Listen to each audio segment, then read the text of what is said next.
ආදරණීය පුතේ මම මුලින්ම ඔයාලට සාකච්ඡා කරන්නම් අපේ මේ ව්‍යාපාර හා ගිණුම් කරන අතරේ ප්‍රශ්න පත්‍රය කොහොමද සකස් වෙන්නේ කියන එක. එතන මේ ව්‍යාපාර හා ගිණුම් කරන අතරේ කියන ප්‍රශ්න පත්‍රය ප්‍රධාන පුතේ කොටස් දෙකකින් යුක්තයි. අපි ගන්න පළවෙනි ප්‍රශ්න පත්‍රය සහ දෙවෙනි පත්‍රය කියන මේ කොටස් දෙකක් තියෙනවා.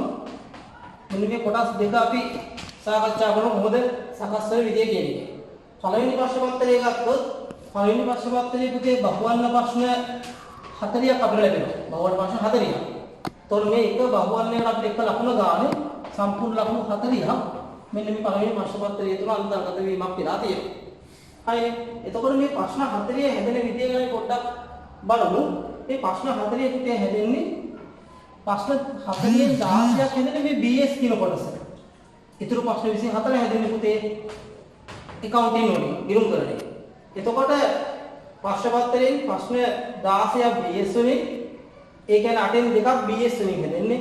ඊටු 8න් 3 කියන්නේ 24ක් accounts වලින් හැදලා තියෙනවා. දැන් ඔයාලා දැනට තේ තමයි මෙන්න මේ ප්‍රශ්න පත්‍රයේ තුල වැඩි බරතැබීමක් තියෙන ගිණුම් කරන විෂයයට. පැහැදිලිනේ? ප්‍රශ්න පත්‍රයේ තුල පුතේ වැඩි බරතැබීමක් තියෙන කොහෙද?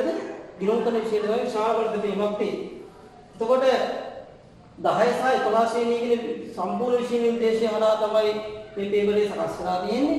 එතකොට 10 ශ්‍රේණියෙන් තමයි බෞද්ධ 160කට වගේ ප්‍රමාණයක් පුතේ 10 ශ්‍රේණියෙන් තමයි ප්‍රශ්න සකස් කරලා තියෙන්නේ.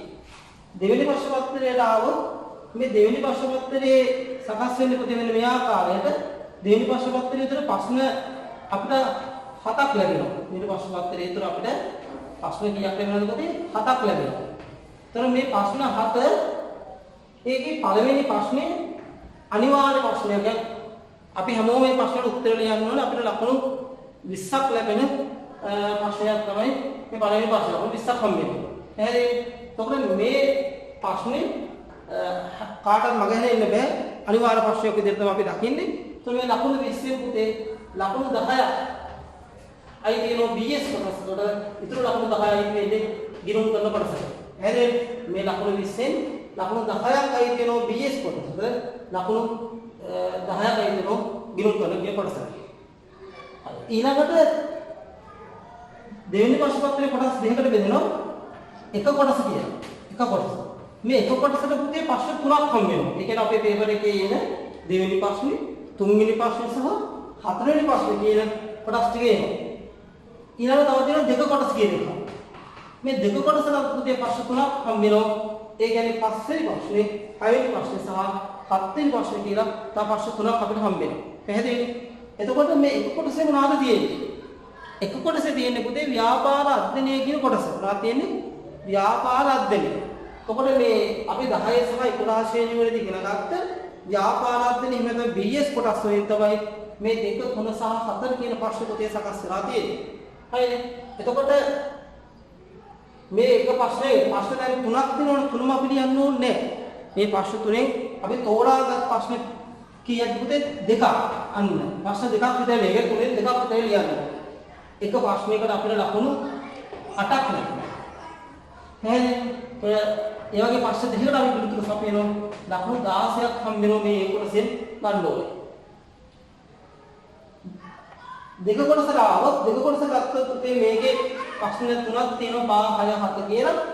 මේ ප්‍රශ්න තුනෙන් අපි පිළිතුරු සපයන්න ඕනේ ප්‍රශ්න කීයකට පමණද? ඒ දෙකකට පමණයි. හැබැයි ගිණුම් කරන්නේ තමයි කොටසේ තියෙන්නේ. ප්‍රශ්න දෙකකට පිළිතුරු සපයන්න. ඒතකොට හැබැයි මේ එක ප්‍රශ්නයකට පුතේ ලකුණු 12ක් ලැබෙනවා. අන්න වෙනස. දෙවෙනි කොටසේ එක ප්‍රශ්නයකට ලකුණු 12ක් හම්බ වෙනවා. ඒ ගිණුම් කරන්නේ වැඩි ලකුණු හම්බ වෙනවා කියන එක තමයි කියන්නේ. ඒ වගේ ප්‍රශ්න දෙකකට පිළිතුරු ලියන්න ඕනේ. ලකුණු 24ක් තියෙනවා. එහෙනම් එතකොට මේ සම්පූර්ණ වර්ෂ පත්‍රය දෙන්නේ නෝ විදිහට. එතකොට මේ විභවය ගැන මම කතා කරමු. මුළු ලකුණු 100 ගැන කතා කරමු. මුළු ලකුණු 100 මෙන්න මේ ලකුණු අපි දුන්න ලකුණු 100ක් කියන මේ මුළු ලකුණු 100න් BS වල කොච්චර ලකුණු ප්‍රමාණයක් වෙනවද? accounting වල කොච්චර ලකුණු ප්‍රමාණයක් වෙනවද කියලා අපි බලමු. BS වල පුතේ අර පළවෙනි පේපරේ බහුවර්ණ ප්‍රශ්න 4 ප්‍රශ්න 16ක් අයිති වෙනවද? BS හරිද? ලකුණු 16ක්. ඊළඟට සෙකන්ඩ් පේපර් එකේ පළවෙනි ප්‍රශ්නයට ආවොත් මේකේ ලකුණු 20ක් වෙන 20න් 10ක් BS එකට අයිති වෙනවා. ඒතකොට ලකුණු අර 16යි මේ 10යි ගත්තොත් ලකුණු 26ක් අපිට ගතයි. ඊළඟට දෙවෙනි ප්‍රශ්න පත්‍රයේ පළවෙනි කොටස ගත්තොත් ඒක සම්පූර්ණයෙන් BS ප්‍රශ්න තියෙන්නේ. ඒකේ තුනෙන් දෙකක් ලියන්න ඕනේ. ඒතකොට එකට ලකුණු වට ගන්නකොට ලකුණු එතන ප්‍රශ්න දෙක ලකුණු 16ක් අපිට හම්බෙනවා. එතකොට මුල් ලකුණු සංඛ්‍යාව ගත්තොත් BS වලින් 16යි මේ මෙතන 10 ලකුණු 26යි 26යි තව මේ ලකුණු 16ක් අපිට සෙකන්ඩ් පේපර් එකෙන් හම්බෙනවා. හරි. එතකොට 26යි කියන්නේ 32 ලකුණු 42ක්. ඔන්න BS වලට පුතේ ලකුණු කීයක් හම්බුණා? 42ක් හම්බුණා. එහෙනම් ගිණුම් කරන්නට ලකුණු කීයක් තියෙනවද? මේවා අයිත් හදන්න ඕනේ මෙතනින් අතයි. 100න් 42ක් BS නම් පුතේ ගිණුම් කරන්නට ඉතුරු ලකුණු කීය හම්බෙනවද? 58 හම්බෙනවා. දැන් ඔයාලට හැංගෙන දේ මොකද්ද? මේ ප්‍රශ්න පත්‍රය තුල විශාල ප්‍රමාණයක් මේ බලයෙන් තියෙන්නේ ගිණුම් කරන්නේ කියන කොටසට. ගිණුම් කරන්නේ ලකුණු 58ක්. ඔක ලකුණු 60කට ආසන්න ප්‍රමාණයක් ගිණුම් කරන්නේ ලැබෙනවා. BS වල ලකුණු 4කට ආසන්න ප්‍රමාණයක් තමයි ලැබෙන්නේ. ඒ නිසා මේ අපේ දරුවෝ මේ විෂය තුල පුතේ ගිණුම් කරන්නේ කොනික කොටස වැඩි බලතැබීමක් කරන්න ඕනේ. හරිනේ. මට අද දිනේදී මේ පැවිලා තියෙන්නේ මේ BS කියන කොට සම්පූර්ණයෙන් සාකච්ඡා කරන්න. ඔයාලා ගිණුම් කරන කොටසෙදිදී අපි විද්‍යාලයේ හවින්ද මාධවගුරු මහත්මයා විසින් ඒ කොට සාකච්ඡා කරනු ලබනවා. හොඳයි. දැන් මම වැඩි වෙලාවක් ගන්නේ නැහැ. අපේ කාර්යය අපිට වඩන නිසා අපි ළමයි පළවෙනි ප්‍රශ්න පත්‍රයට දැන් යමු. ඔයගොල්ලෝ ප්‍රශ්න පත්‍රයේ දෙන මාත් එක්ක හොඳට ප්‍රශ්න අවබෝධයෙන් කියවලා අපි නිවැරදි පිළිතුරු තෝරා ගමු. හොඳයි. එන්න පළවෙනි මුලින්ම අපි ළමයි ඡේදයක් දීලා තියෙන්නේ. ප්‍රශ්නාංක 1 සිට 4 දක්වා පිළිතුරු සපයන්න කියලා කියනවා. ප්‍රශ්නාංක කීයේ ඉඳන්ද 1 සිට 4 දක්වා පිළිතුරු සපයන්න කියලා මෙන්න මේ ඡේදයක් දීලා. දැන් මම ඔයගොල්ලෝ මුලින්ම කියන්න ඕනේ වැදගත් කාරණයක් තමයි අපි දන්නවා සාමාන්‍ය පෙළ විභාගයේදී පුතේ මෙන්න මෙහෙම ඡේදයක් අනිවාර්යයෙන් මෙනවා. හැබැයි මේ ඡේදය ඇතුළේ උත්තර හොයන්න යන්න එපා. දැන් අපි පුංචි කාර්යයේ මේ ඡේදයක් දුන්නට පස්සේ මේ ඡේදය ඇතුළේ තියෙන උත්තර හොයන්න යනවා සමහරවල්. ඒක අසාර්ථකයි. පැහැදිලිද? ඒ නිසා මතක තියාගන්න ඡේදයක් දුන්නා කියලා මේ ඡේදයට උත්තර නැහැ. මේ ඡේදයෙන් කරන්නේ පුතේ යම් මාර්ග උපදේශයක්. ඒ කියන්නේ අපි යම් මඟ පෙන්වීමක් තමයි කරන්නේ මේ ඉදිරි ප්‍රශ්න හතරට පිටුට සපයන්න. හොඳයි. බලන්න ව්‍යාපාර විකාශනයේ පළමු අදියර බාණ්ඩ හුවමාරු ක්‍රමයයි. ව්‍යාපාර විකාශනයේ පළමු අදියර තමයි බාණ්ඩ හුවමාරු ක්‍රමය. එනම් එක් පාර්ශ්වයක අතිරික්ත නිෂ්පාදිතයක් තවත් පාර්ශ්වයක අතිරික්ත නිෂ්පාදිතයක් සමග හුවමාරු කර ගැනීමයි. එනම් බාණ්ඩ හුවමාරු ක්‍රමය කියලා කියන්නේ පුතේ එක් පාර්ශ්වයක අතිරික්ත නිෂ්පාදිතයක් තවත් පාර්ශ්වයක අතිරික්ත නිෂ්පාදිතයක් සමග හුවමාරු කර ගැනීම කියන පුතේ බාණ්ඩ හුවමාරු ක්‍රමය කියලා. එහි ප්‍රතිඵලයක් වශයෙන් වක්ක නිෂ්පාදනයේ බිහිවීම. පසුව විවිධ ව්‍යාපාර සංවිධාන බිහිවීම. ඒ සඳහා බලපාන විවිධ නීති සහ අනපනක්ද ක්‍රියාත්මක වේ. හොඳයි. දැන් මේ ඡේදයෙන් කිව්වේ මොකක් ගැනද? ඡේදයෙන් කියන්නේ ව්‍යාපාර විකාශනය ගැන කතා කරනවා. ව්‍යාපාර විකාශනයේ පළමු අදියර තමයි බාණ්ඩ හුවමාරු ක්‍රමය. බාණ්ඩ හුවමාරු ක්‍රමයේ කිව්වේ එක් පාර්ශ්වයක අතිරික්ත නිෂ්පාදිතයක් තවත් පාර්ශ්වයක අතිරික්ත නිෂ්පාදිතයක් සමග හුවමාරු කර ගැනීම. ඊළඟට මේ ඒකේ ප්‍රතිඵලයක් වශයෙන් වක්ක නිෂ්පාදනයේ බිහි වෙනවා. ඒ සමග ව්‍යාපාර සංවිධාන බිහි වෙලා විවිධ නීති අනපනක් ක්‍රියාත්මක වීමක් වෙනවා. ඔය තමයි සිද්ධිය. ඔය සිද්ධිය ඇතුළේ අපි අහන පළවෙනි ප්‍රශ්නේ. බාණ්ඩ හුවමාරු සැලකෙන්නේ කුමක්ද? හොඳයි.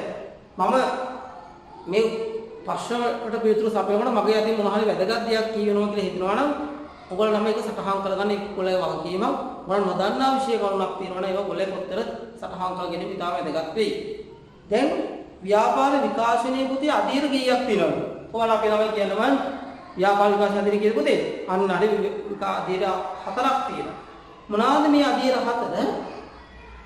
පළවෙනි එක තමයි පුතේ බාණ්ඩ හුවමාරු ක්‍රමය. ඒක මොකද බාණ්ඩ හුවමාරු ක්‍රමය? දෙවෙනි එක ඇවිල්ලා මුදල් භාවිතය. තුන්වෙනි එක පුතේ කාර්මික විප්ලවය. හතරවෙනි එක තොරතුරු තාක්ෂණය. පැහැදිලිනේ? නැවත මම කියන්නම් මේ හතර පොළ සටහන් කරගන්න. බාණ්ඩ හුවමාරු ක්‍රමය, මුදල් භාවිතය, කාර්මික විප්ලවය සහ තොරතුරු තාක්ෂණය කියන හතර තමයි ව්‍යාපාර විකාශනයේ ප්‍රධාන අධ්‍යයනයන් හතර. හරි. දැන් අපි යන ප්‍රශ්නෙට. බාණ්ඩ හුවමාරු ලෙස සැලකෙන්නේ. මොකද්ද බාණ්ඩ හුවමාරු කියලා කියන්නේ? බාණ්ඩ හුවමාරු කියනකොට එක් භාණ්ඩයක තවත් භාණ්ඩයක හුවමාරු වීම නේද? දැන් මෙතන උත්තර හොඳ ප්‍රශ්නයක් මේක. උත්තර හතරක් තියෙනවා. පළවෙනි එක බලන්න. ආහා හොටි. දැන් හොටි කියන්නේ භාණ්ඩයක්. නිෂ්පාදිතයන්නේ. හැබැයි ආහාර කියන පුතේ නිෂ්පාදිතය නෙමෙයි. ආහාර කියන මොකද අවශ්‍යතාවය. එහෙනම් මේ ගැලපෙනවනේ. ගැලපෙන්නේ නැහැ. දෙවෙනි එක ගුහාව සහ ආරක්ෂාව. ගුහාවක් තුනමයි ඒක අපේ විශ්වයේ අපි නිෂ්පාදිතයක් අපේ උවමනාවක් විදිහට දකින්න. නමුත් ආරක්ෂාව කියන අවශ්‍යතාවය. තුන්වෙනි එක ගත්තොත් පරිගණකයේ සහ අධ්‍යාපනය. අන්න අධ්‍යාපනය කියන්නේ මොකද්ද? අවශ්‍යතාවය ඊට අවශ්‍ය උවමනාවක් තමයි බුද්ධ පරිගණකයේ කියන්නේ. මැච් වෙන්නේ නැහැ. හතරවෙනි එක බලන්න හෙදියන් හා රෝහල්. අන්න ඊතර තමයි තියෙන්නේ මොකද්ද? නිෂ්පාදිත දෙක. හෙදියන් කියන්නේ නිෂ්පාදිතයක්. රෝහල් කියන්නේ මොකද්ද? නිෂ්පාදිතයක්. එමණද උවමනාවන් දෙක. ඔය දෙක මක් කරනකොට හෝමාව කරගන්න පුළුවන් අපිට. එහෙනම් මෙතන තමයි නිවිඩ උත්තරේ වෙන්නේ බාණ්ඩ හෝමාව තමයි කියලා අපි සලකන්නේ හතරවෙනි පිළිතුර ඒ හෙදියන් සහ කවුද පුතේ? රෝහල් කියන උත්තරේ. අංක 4 තමයි පළවෙනි උත්තරේ වෙන්නේ. පැහැදිලිනේ? හොඳයි. ඊළඟට දෙවෙනි ප්‍රශ්නේ. ප්‍රශ්න අංක 2කට මම කියනවා. බැංකුවක රැකියාවක් කරන සුමේද තම අමතර වේලාවේ සිය ගෙවත්තේ පළතුරු වගා කර සිය ප්‍රයෝජනයට ගැනීම. හොඳයි. ඔන්න සුමේද පුතේ එයාගේ අමතර වේලාව වේගකින් ඉන්න කාලය භාවිතා කරනවාලු මේ තමන්ගේ ගෙවත්තේ පළතුරු වගා කරන හැබැයි එයා ඒක සිය ප්‍රයෝජනයට ගන්නවා. දැන් මේ සංකල්ප මෙතනින් කියවෙන මොන සංකල්පය ගැනද? අපි අහලා දෙන නිෂ්පාදනයේ ප්‍රධාන කොටස් දෙකකට බෙදෙනවා පුතේ ඍජු නිෂ්පාදනය සහ අනිත් එක වක්ක නිෂ්පාදනය කියලා. ඍජු නිෂ්පාදනය කියලා කිව්වේ තමාට අවශ්‍ය දේ තමා විසින් නිපදවා ගැනීමට කියන පුතේ මොකක් කියලාද? ඍජු නිෂ්පාදනය කියලා.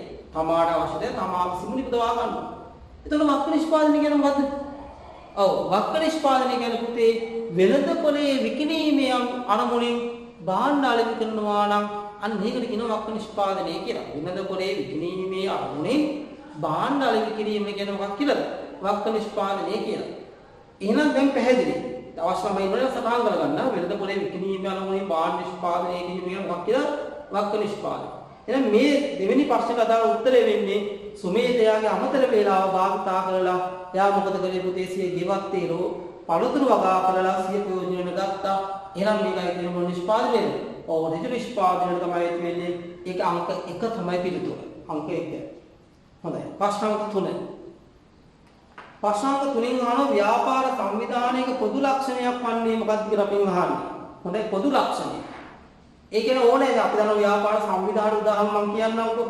කේවල ස්වාමී ව්‍යාපාර තියෙනවා, හවුල් ව්‍යාපාර තියෙනවා, පුතේ සමාගම් තියෙනවා, මේ සමූපකාල, රාජ්‍ය සංස්ථා වගේ ගොඩාක් තියෙනවා. ලක් ව්‍යාපාර. එතකොට මේ ව්‍යාපාර සංවිධාන පොදු ලක්ෂණය මොකක්ද? ඕනෑම ව්‍යාපාර සංවිධානයේ තියෙන පොදු ලක්ෂණය. වගකීමද? නෑ. ඒ වගකීම සීමිත ව්‍යාපාරින අසීමිත ව්‍යාපාරින ඉන්නෝනේ. නෛතික පුද්ගලභාවයේ තියෙන අය ඉන්නෝ නැති අය ඉන්නේ. හැම ව්‍යාපාරයකමයි මොකක් හරි අරමුණක් තියෙනවද නැද්ද? තියෙනවනේ. අරමුණක් තියෙනවා, දැක්මක් තියෙනවා. එහෙනම් පොදු අරමුණක් පැවතීම තමයි මේගොල්ලගේ අපි දකින්න දෙන පොදු ලක්ෂණයක් වෙන්නේ. හරිනේ. එහෙනම් මොකද උත්තරේ වෙන්න ඕන බලන්න.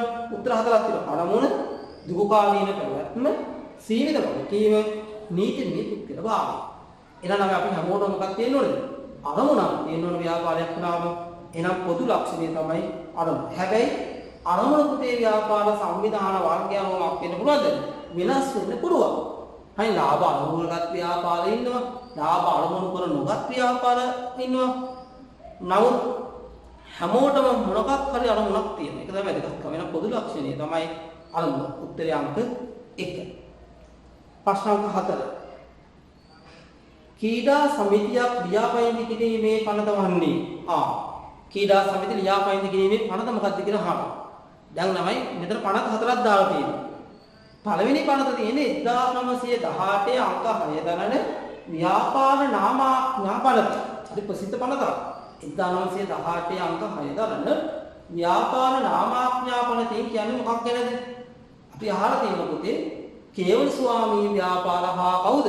අන්න හරි. හවුල් ව්‍යාපාර ඔවුන්ගේ පෞද්ගලික නම් වලින් හැර නේ. ඒ අයිතිකරුවන්ගේ සම්පූර්ණ නමින් හැර විනත් ව්‍යාජ නාමයකින් පවත්වා ගන්නවා නම් ඒව ලියාපදිංචි කිරීමට අදාළ පනත වෙන්නේ මේ කියන 1918 අංක 6 දරනේ ව්‍යාපාර නාම ආඥා පනත. පැහැදිලිනේ. එහෙනම් ක්‍රීඩා සමිති සම්බන්ධයෙන් මේක මම අහු වෙන්නේ නෑ පුතේ. ඊළඟට තව එකක් තියෙනවා 2007 අංක 7 දරන සමාගම් පනත. අන්න එහෙනම් මේ වචනේ කියන එහෙනම් මොනවා සම්බන්ධයෙන්ද? සමාගම් ලියාපදිංචි කිරීම සම්බන්ධයෙන් තමයි මේ සමාගම් පනත වළංගු වෙන්නේ. පැහැදිලිනේ? හොඳයි. ඊළඟ මම නිශ්චිත උත්තරයක් උතර කියන්න යන්නේ නැහැ. මම ඊළඟ අංක 3ට යනවා. අංක 3ෙන් කියන්නේ 1982 අංක 7 දරන සමාගම් පනත. ඕක තමයි කොහොමද දෙන්නේ? එයි නැති ඕක තමයි පැන්නේ සමාගම් පනත. මම කියන කාලේ ඔය පනත තමයි දෙන්නේ. හරිනේ. දැන් ওই පනත තියාපු වෙන්නේ බරණ හිතයි. ඒකේ ඊළඟට 1972 අංක 5 දරන පනත. ඒ මොකක් හා සම්බන්ධ පනත? සමූපකාල හා සම්බන්ධ පනත. මොකද සමූපකාල ලියාපදිංචි කිරීම හා සම්බන්ධ පනත තමයි මේ 1972 අංක 5.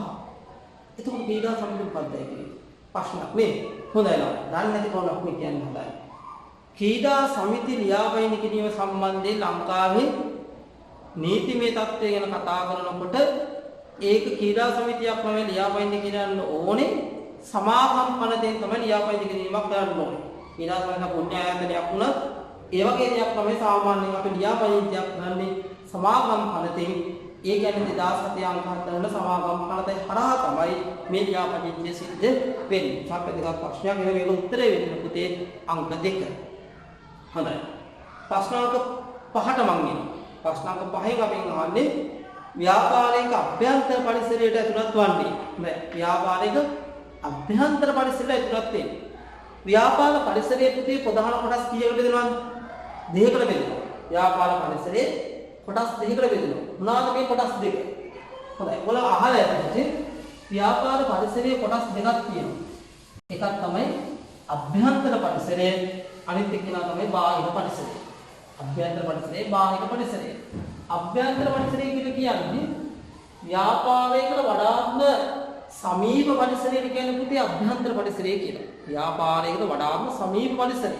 වෙන වචනයකින් කිව්වොත් ව්‍යාපාරයකට කළමනාකරණය කරන්න පුළුවන්.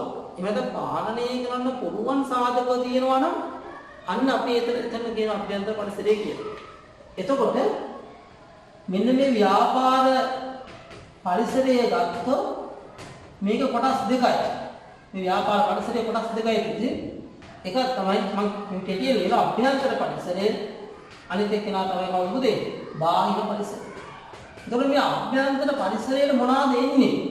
අභ්‍යන්තර පරිසරයට ඉන්නේ කවුද? අයිතිකරුවෝ වෙන අභ්‍යන්තර පරිසරයේනේ. කළමනාකරුවෝ ඉන්නෝ, සේවකයෝ ඉන්නෝ නේ. අපි ළඟ සම්පතයි තියෙන අභ්‍යන්තර පරිසරයේ. ඊළඟට පුතේ සංවිධාන සංස්කෘතිය වගේ වෙන අභ්‍යන්තර පරිසරයට එනවා.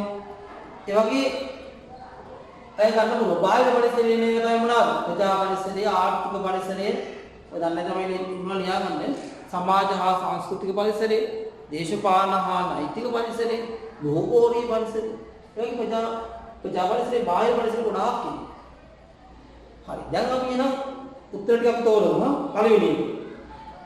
කළමනාකරුවෝ, තනකකරුවෝ, ගණදුරුකරුවෝ, ජනගහනය. මේක පුතේ අභ්‍යන්තර පරිසරය කළමනාකරුවෝ ගත්තොත් අභ්‍යන්තර පරිසර සාධකයක් තමයි. හැබැයි තනකකරුවෝ අයිති වෙන්නේ බාහිර පරිසරයට, ජනගහනය අයිති වෙන්නේ පුතේ කොහෙද? බාහිර පරිසරය නිසා මේ පළවෙනි උත්තරේ අපිට ගන්න බෑ. දෙවෙනි එක මම කළමනාකරුවෝ, තනකකරුවෝ, උද්දමනය, අනිත් එක ගණදුරුකරුවෝ. එහෙනම් මොකද්ද මේක අයිති වෙන්නේ? කළමනාකරුවෝ, තනකකරුවෝ, උද්දමනය සහ ගණදුරුකරුවෝ. අයිති වෙනවද? නෑ නේ. උද්දමනය අයිති වෙන මොන පරිසර සාධකයක්ද? අන්න හරි ආර්ථික පරිසර සාධකයකට තමයි පුතේ උද්දමනය යන්නේ. නෑ ඒක අදාළ වෙන්නේ නෑ. ඒක බාහිර පරිසරයයි තියෙන්නේ. තුන්වෙනි කළමනාකරුවෝ ඉන්නවා, සේවකයෝ ඉන්නවා, අයිතිකරුවෝ ඉන්නවා, ගණදුරුකරුවෝ ඉන්නවා. කළමනාකරුවෝ, සේවකයෝ, අයිතිකරුවෝ, ගණදුරුකරුවෝ. එතන වඩා නිවිඩ උත්තරයක් තියෙනවා වගේ නේ. හොඳ අපි හතරක් බලමු.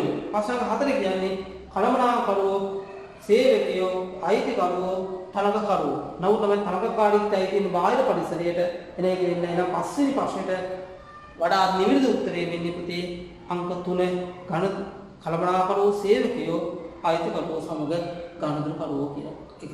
හැබැයි මතක තියාගන්න පුතේ මේ සාමාන්‍ය පෙළදී අපි ගණදුරුකරුවෝ අභ්‍යන්තර පරිසර සාධකයක් විදිහට සාකච්ඡා කළත් අපි උසස් පෙළට එනකොට පුතේ ගණදුරුකරුවෝ සාකච්ඡා වෙන්නේ ආසන්න පරිසර සාධකයක් විදිහට. නිසා අපි ඉදිරියේදී සාකච්ඡා කරන සම්බන්ධයෙන් ගැටලු ඇති කරගන්න එපා. කවුරු උසස් පෙළට කරලා ඒක තේරෙයි. හොඳයි. දැන් මම ඉන්නේ ප්‍රශ්න අංක 6. ප්‍රශ්න අංක 6 කියන ප්‍රවාහනයේ මූලික අංග වන්නේ. හොඳයි. ප්‍රවාහන පද්ධතියේ උදේ ප්‍රධාන මූලිකාංග මොනවද? හරිද? ප්‍රවාහන පද්ධතියේ ප්‍රධාන මූලිකාංග 4ක් තියෙනවා. මොනවාද මේ මූලිකාංග 4 පුතේ? ඔයාලා අහලා තියෙනව නේද? මාර්ගය, මාර්ගය, මාධ්‍ය, බලය, අන්න හරි 4 ප්‍රක්‍රියාන්තය. එන ප්‍රවාහනයේ මූලිකාංග 4යි මේ මාර්ගය, මාධ්‍ය, බලය සහ ප්‍රක්‍රියාන්තය කියන්නේ. මාර්ගය කියන්නේ මේ ප්‍රවාහන මාධ්‍යයන් ගමන් කරන මම්මාවත් කරන. ආලව එය තමයි මාර්ගය. දුම්නිය මාර්ගය වෙන්න පුළුවන්, මහා මාර්ගය වෙන්න පුළුවන් නේ. ගුවන් මාර්ගය වෙන්න පුළුවන්. අනේ මාර්ගය කොන එකක් වෙන්න පුළුවන්. අවශ්‍යයි. මාධ්‍ය කියන්නේ මේ මම්මාවත්තර ගමන් කරන ප්‍රවාහන මාධ්‍ය දිනවල මේ බස් වෙන්න පුළුවන්, වෑන් වෙන්න පුළුවන් නේද? ගුවන් යානයක් වෙන්න පුළුවන්. අපිට නැවක් වෙන්න පුළුවන්. ඒවට කියන පුතේ ප්‍රවාහන මාධ්‍යයන් කියන. බලය කියන්නේ මොකක්ද නේද? මේ මාධ්‍යයට දුවන්න බෑ ශක්තියක් නැතුවනේ. එන මේ ප්‍රවාහන මාධ්‍ය ක්‍රියාත්මක කරන අවශ්‍ය ශක්තිය දිනවනේ. ඒ ශක්තිය තමයි බලය නේ. ඉන්ධන වගේ ගත්තොත් මොකක්ද පුතේ? බලය. මිනිස්සුන්ට අපි පාවැලියක් වදිනවා නම් අපිට මිනිස්සුමේ තමයි එතන බලය. අන්න ඒ වගේ. දැන් ප්‍රක්‍රියාන්තය ඒ කියන්නේ මේ ප්‍රවාහන මාධ්‍ය හසුරුවන ස්ථානය. අපි කියන පුතේ ප්‍රක්‍රියාන්තය කියලා ඒක බස් නැවතුම් කොළ වෙන්න පුළුවන් නේද? මේ නැවතුම් කොළ වෙන්න පුළුවන් වලාය. මේක තමයි පුතේ ප්‍රක්‍රියාන්තය කියලා කියන්නේ. හරිනේ. එහෙනම් මම පැහැදිලි කළා ප්‍රවාහනයේ ප්‍රධාන මූලිකාංග 4ක් තියෙනවා. මාර්ගය, මාධ්‍ය, බලය සහ පුතේ ප්‍රක්‍රියාන්තය කියලා පිළිතුර ඒ විදිහට පිළිවෙලට අවශ්‍ය නැහැ. නමුත් මේ 4 තිබුණා කියලා බලන්න. හොඳයි. අපිට පැහැදිලිව පේනවා පුතේ 4 වෙනි උත්තරේ තියෙනවා මාධ්‍ය, මාර්ගයේ බලය හා ප්‍රක්‍රියාන්තය කියලා. එනම් 6 වෙනි එක තමයි පිළිතුර වෙන අංක 4. හරි. ප්‍රශ්න අංක 7. ප්‍රශ්න අංක 7 කියන පොතේ කේවල ස්වාමී හා අවුල්‍යාපාර යන සංවිධාන දෙකටම පොදු ලක්ෂණයක් වන්නේ. අන්න බලන්න. කේවල ස්වාමී ව්‍යාපාර සහ අවුල්‍යාපාර කියන දෙකටම පොදු ලක්ෂණයකින් අහන්න. දෙකේම පොදු ලක්ෂණය මොකක්ද කියලා පුතින් අහන්න. දැන් දෙකම නිකන් එක වගේ නේ අපි ගොඩාක් මේ දෙකේ පොදු ලක්ෂණ ඕන තරම් දිනෝනේ. එකක් ගත්තොත් වගකීම ගත්තොත් දෙන්නගේ වගකීම කෝපුතේ. සීමිත අසීමිතද? අසීමිතයි. අන්න හරි. නෛතික බුද්ධභාවයක් දෙන්නටම තියනවාද? නෑ. නෛතික බුද්ධභාවයක් නෑ. ව්‍යාපජන්ති අනිවාර්ය නෑ. ගිනුම් තැබීම අනිවාර්ය නෑ. අඛණ්ඩ පැවැත්මක් නෑ. අන්න ඔය වගේ ලක්ෂණ ගණනාව මේ දෙන්නටම පොදු ලක්ෂණ විදියට තියෙනවා. බලන්න එහෙනම් මේකේ මොනවද තියෙන පොදු ලක්ෂණ? පළවෙනි එක සීමිත වගකීම. දෙන්නගේ වගකීම සීමිතද? නෑ පුතේ අසීමිතයි නේද? ඊළඟට අනිවාර්ය ලියාපදින්තිය. මේ දෙන්නම ලියාපදින්තිය අනිවාර්යද? කේවල ස්වාමී හා උලියාපාල පුතේ. මම උත්තරේ කියලා ලියාපදින්තිය අනිවාර්යද? නෑ පුතේ ලියාපදින්තිය අනිවාර්යයි නෑ. හැබැයි උගල අහලා දිනව නේද? ලියාපදින්තිය අනිවාර්ය නැතුණාට යම් අවස්ථාවකදී ලියාපදින්තිය අනිවාර්ය වෙනවා. මොකක්ද මේ අවස්ථාව? මම දැන් උදේසනක් කිව්වා.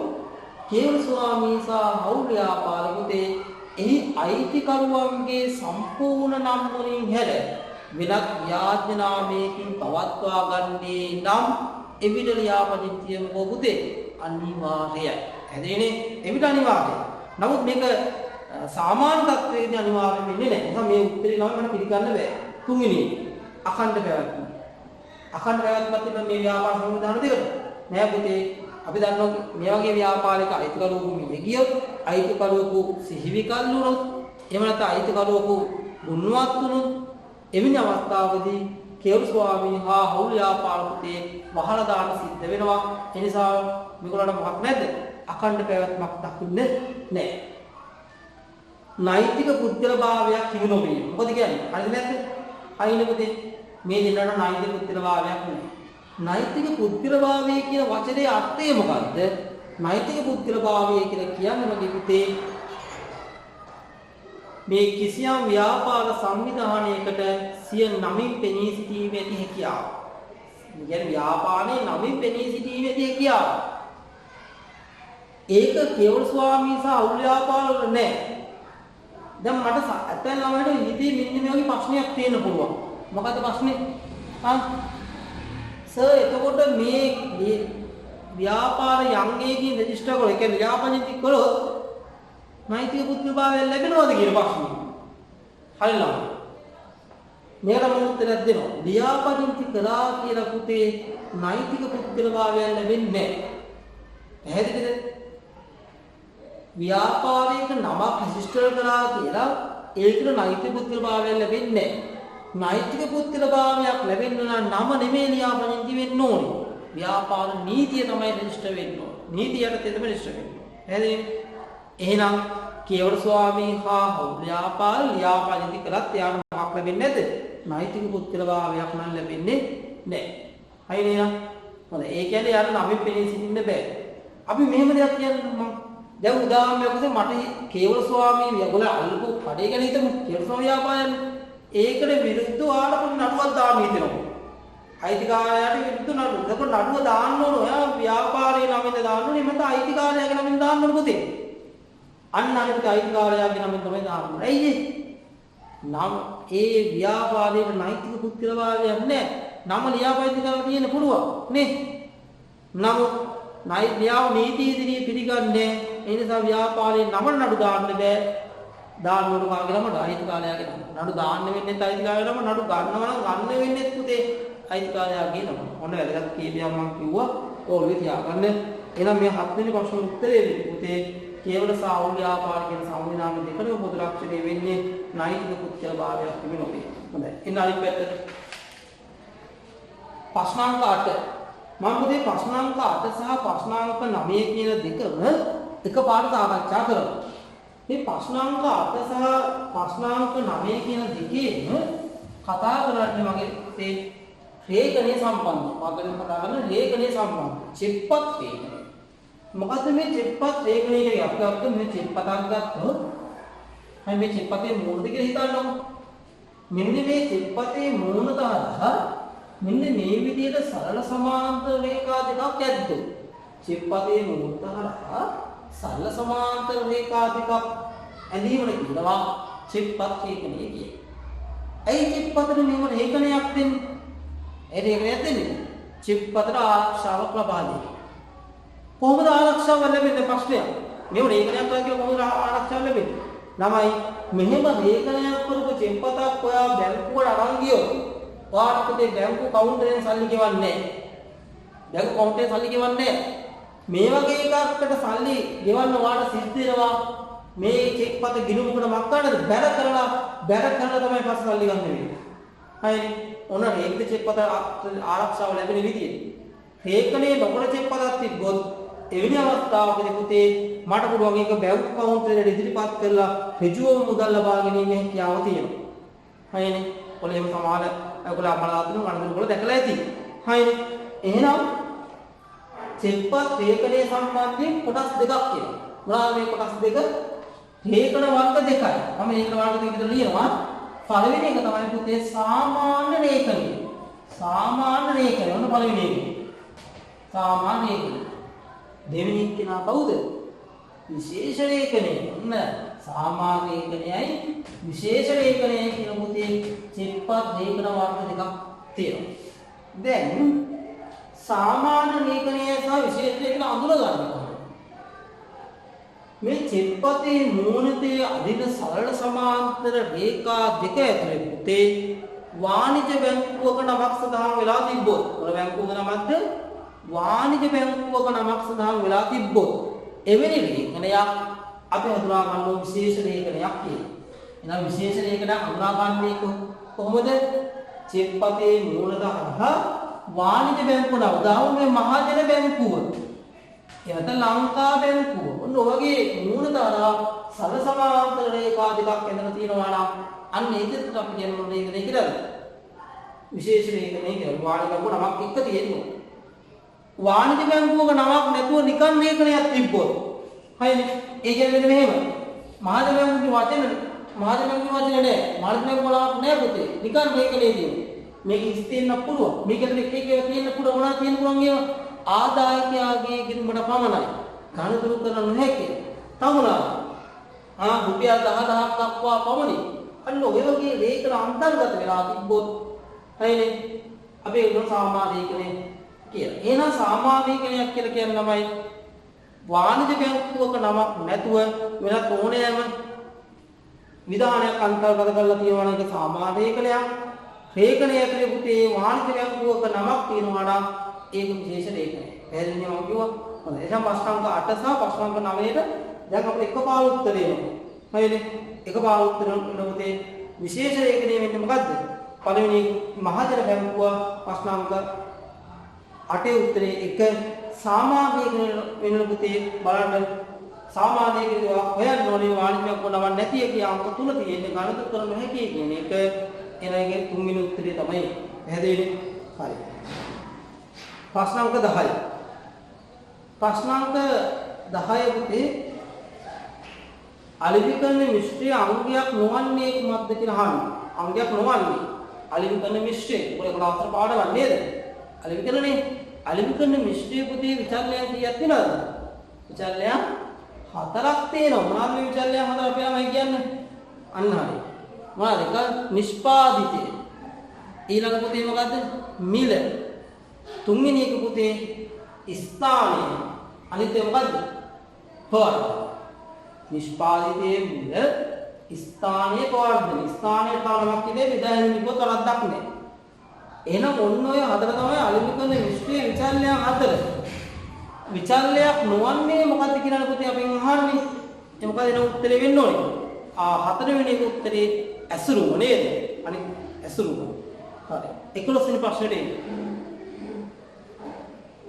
ප්‍රශ්නාංක 11 කියන්නේ පහත අයිතම අතුරින් කළමනාකරණ කාර්යයක් නොවන්නේ. කළමනාකරණ කාර්යයක් නොවන්නේ මොකක්ද කියලා අපි අහනවා. මට අපේ ළමයි කියන කළමනාකරණ කාර්යයක් කියන්න තියෙන පුතේ. කීයද? 4යි. මොනවාද මේ 4? කළමනාකරණේ කාර්යයන් 4යි පුතේ. සැලසුම් කරන්නේ සංවිධානය කරන්නේ මෙහෙවීම පාලනය. එයාට මම කියන්නම් අවශ්‍ය ව්‍යාකරණ සැලසුම් කරන්නේ සංවිධානය කරන්නේ මෙහෙවීම හා පාලනය කියලා කළමනාකරණේ කාර්ය 4ක් තියෙනවා.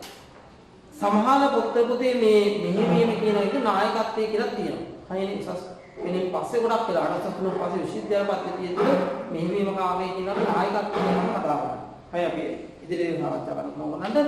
එහෙනම් මෙතන ආන්නේ කළමනාකරන කාර්යය නොවන්නේ මොකක්ද කියලා අහන්නේ. උත්තර බලන්න පාලනයේ තියෙනවා. තීරණ ගැනීම කළමනාකරන කාර්යය නෑ. මේ අනිත් එක හරි සංවිධානකරණයේ පාලනයේ දෙකේ පාලික උත්තර දෙයක් ප්‍රශ්නනේ. නම් මේක වඩා නිවැරදි උත්තරේ වෙන්නේ මොකද්ද?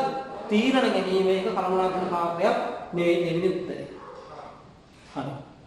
එන්න පුතේ 12 වෙනි ප්‍රශ්නේ.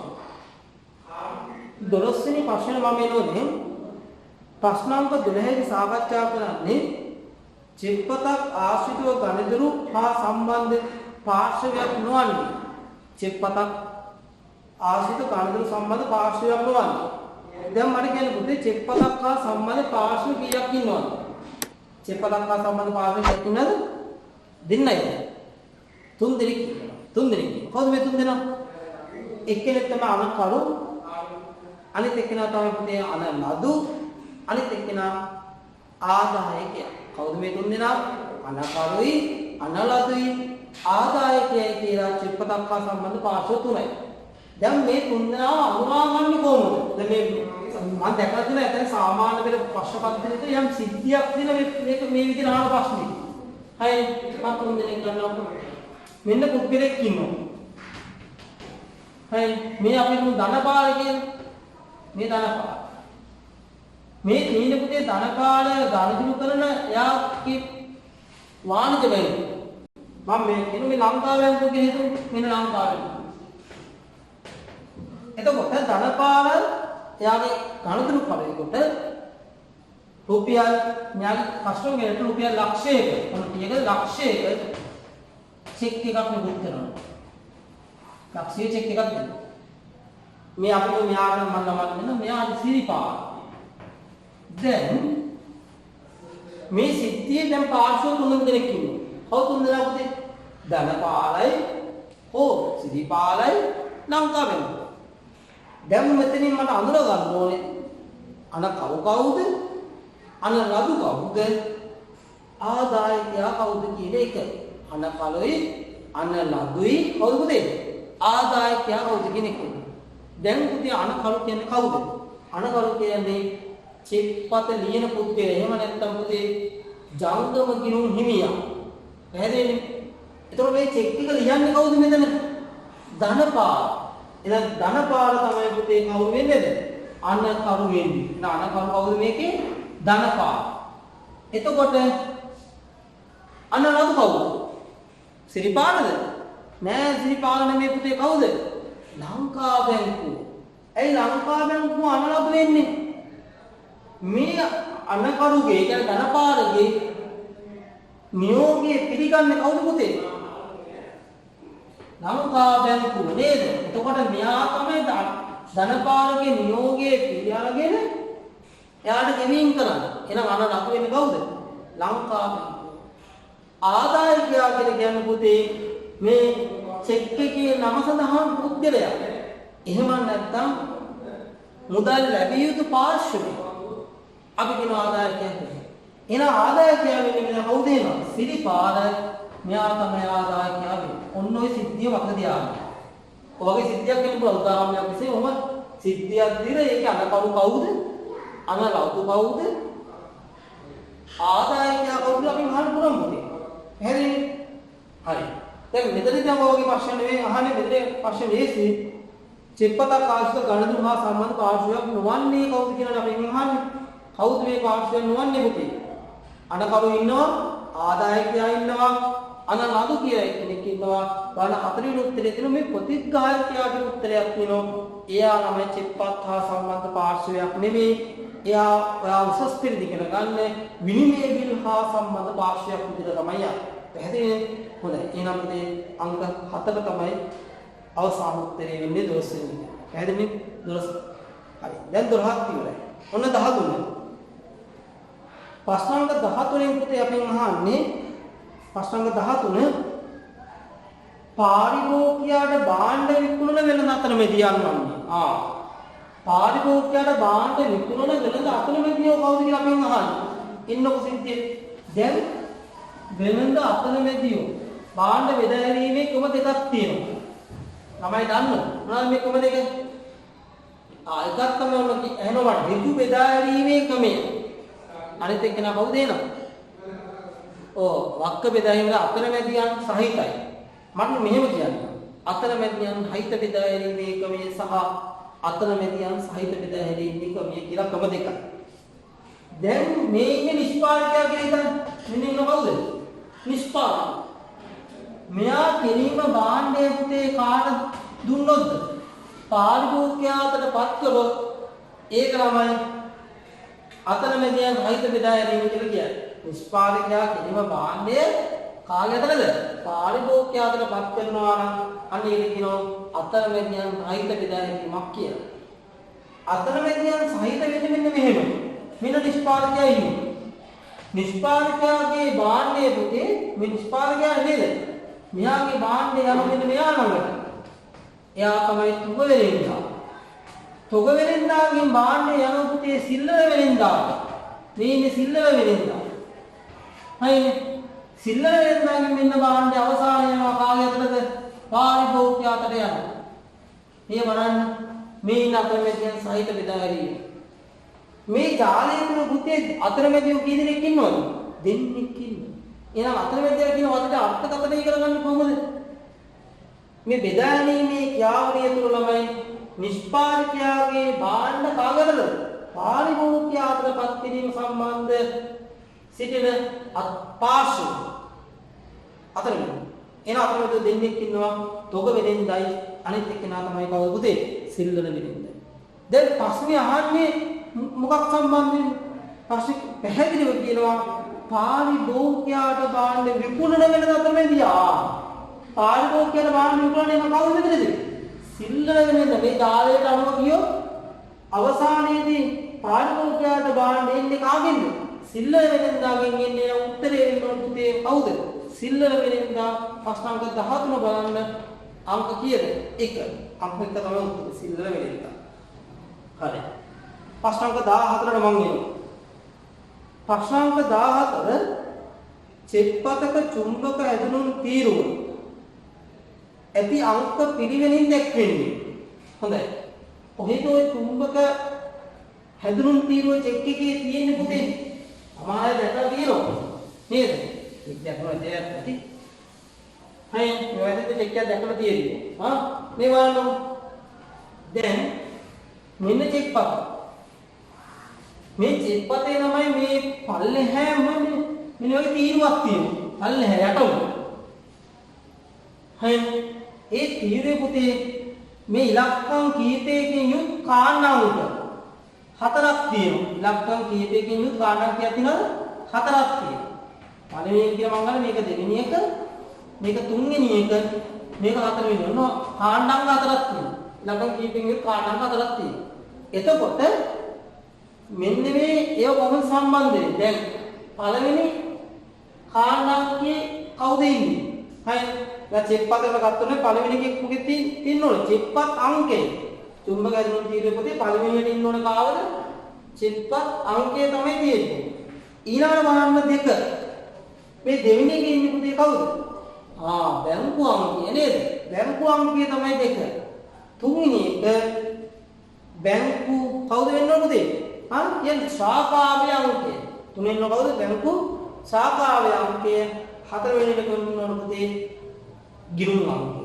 දැන් බලන්න මම පැහැදිලි කරලා කියන්නම්. චෙක්පත් අංකය උඩට එන්න ඊළඟ බැංකු අංකය එන්න ඕනේ. බැංකු ශාඛා අංකය එන්න ඕනේ. හතර ළමයි ඉන්න ඕනේ මොකද්ද? ගිණුම් අංකය. ඕක මතක තියාගන්න. හරි වැදගත්. එහෙනම් දැන් වලට නිවිද තීරු තෝරන්න. චෙක්පත් අංකය මොකද? බැංකු අංකය, ශාඛා අංකය, ගිණුම් අංකය. එන කීයද ළමයි උත්තරේ එන්න ඕනේ? තුන්වෙනි උත්තරේ චෙක්පතේ චුම්බක ඇතුළේ තීරුව පිළිවෙලට දැක්වෙන්නේ තමයි අංක 3. පැහැදිලිනේ? හරි. ප්‍රශ්නාංක 15ට මම එනවා.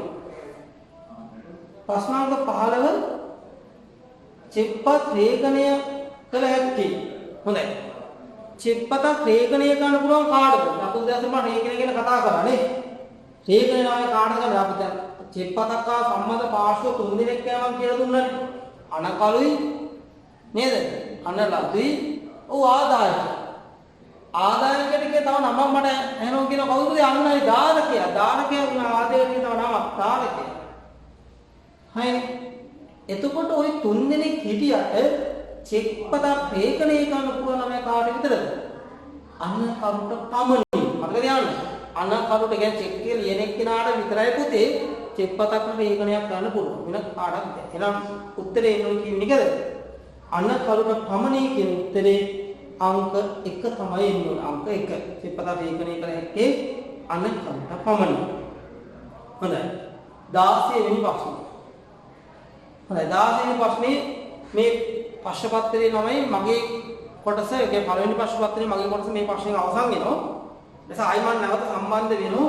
ඔයාලා දෙවෙනි ප්‍රශ්න පත්‍රයේ පළවෙනි ප්‍රශ්නේ කොටසක් ආ කොටසේ ප්‍රශ්න තුනම සාකච්ඡා කරන්න මම නැවත සම්බන්ධ වීමක් වෙනවා. 16 වෙනි ප්‍රශ්නත් අපි බලමු.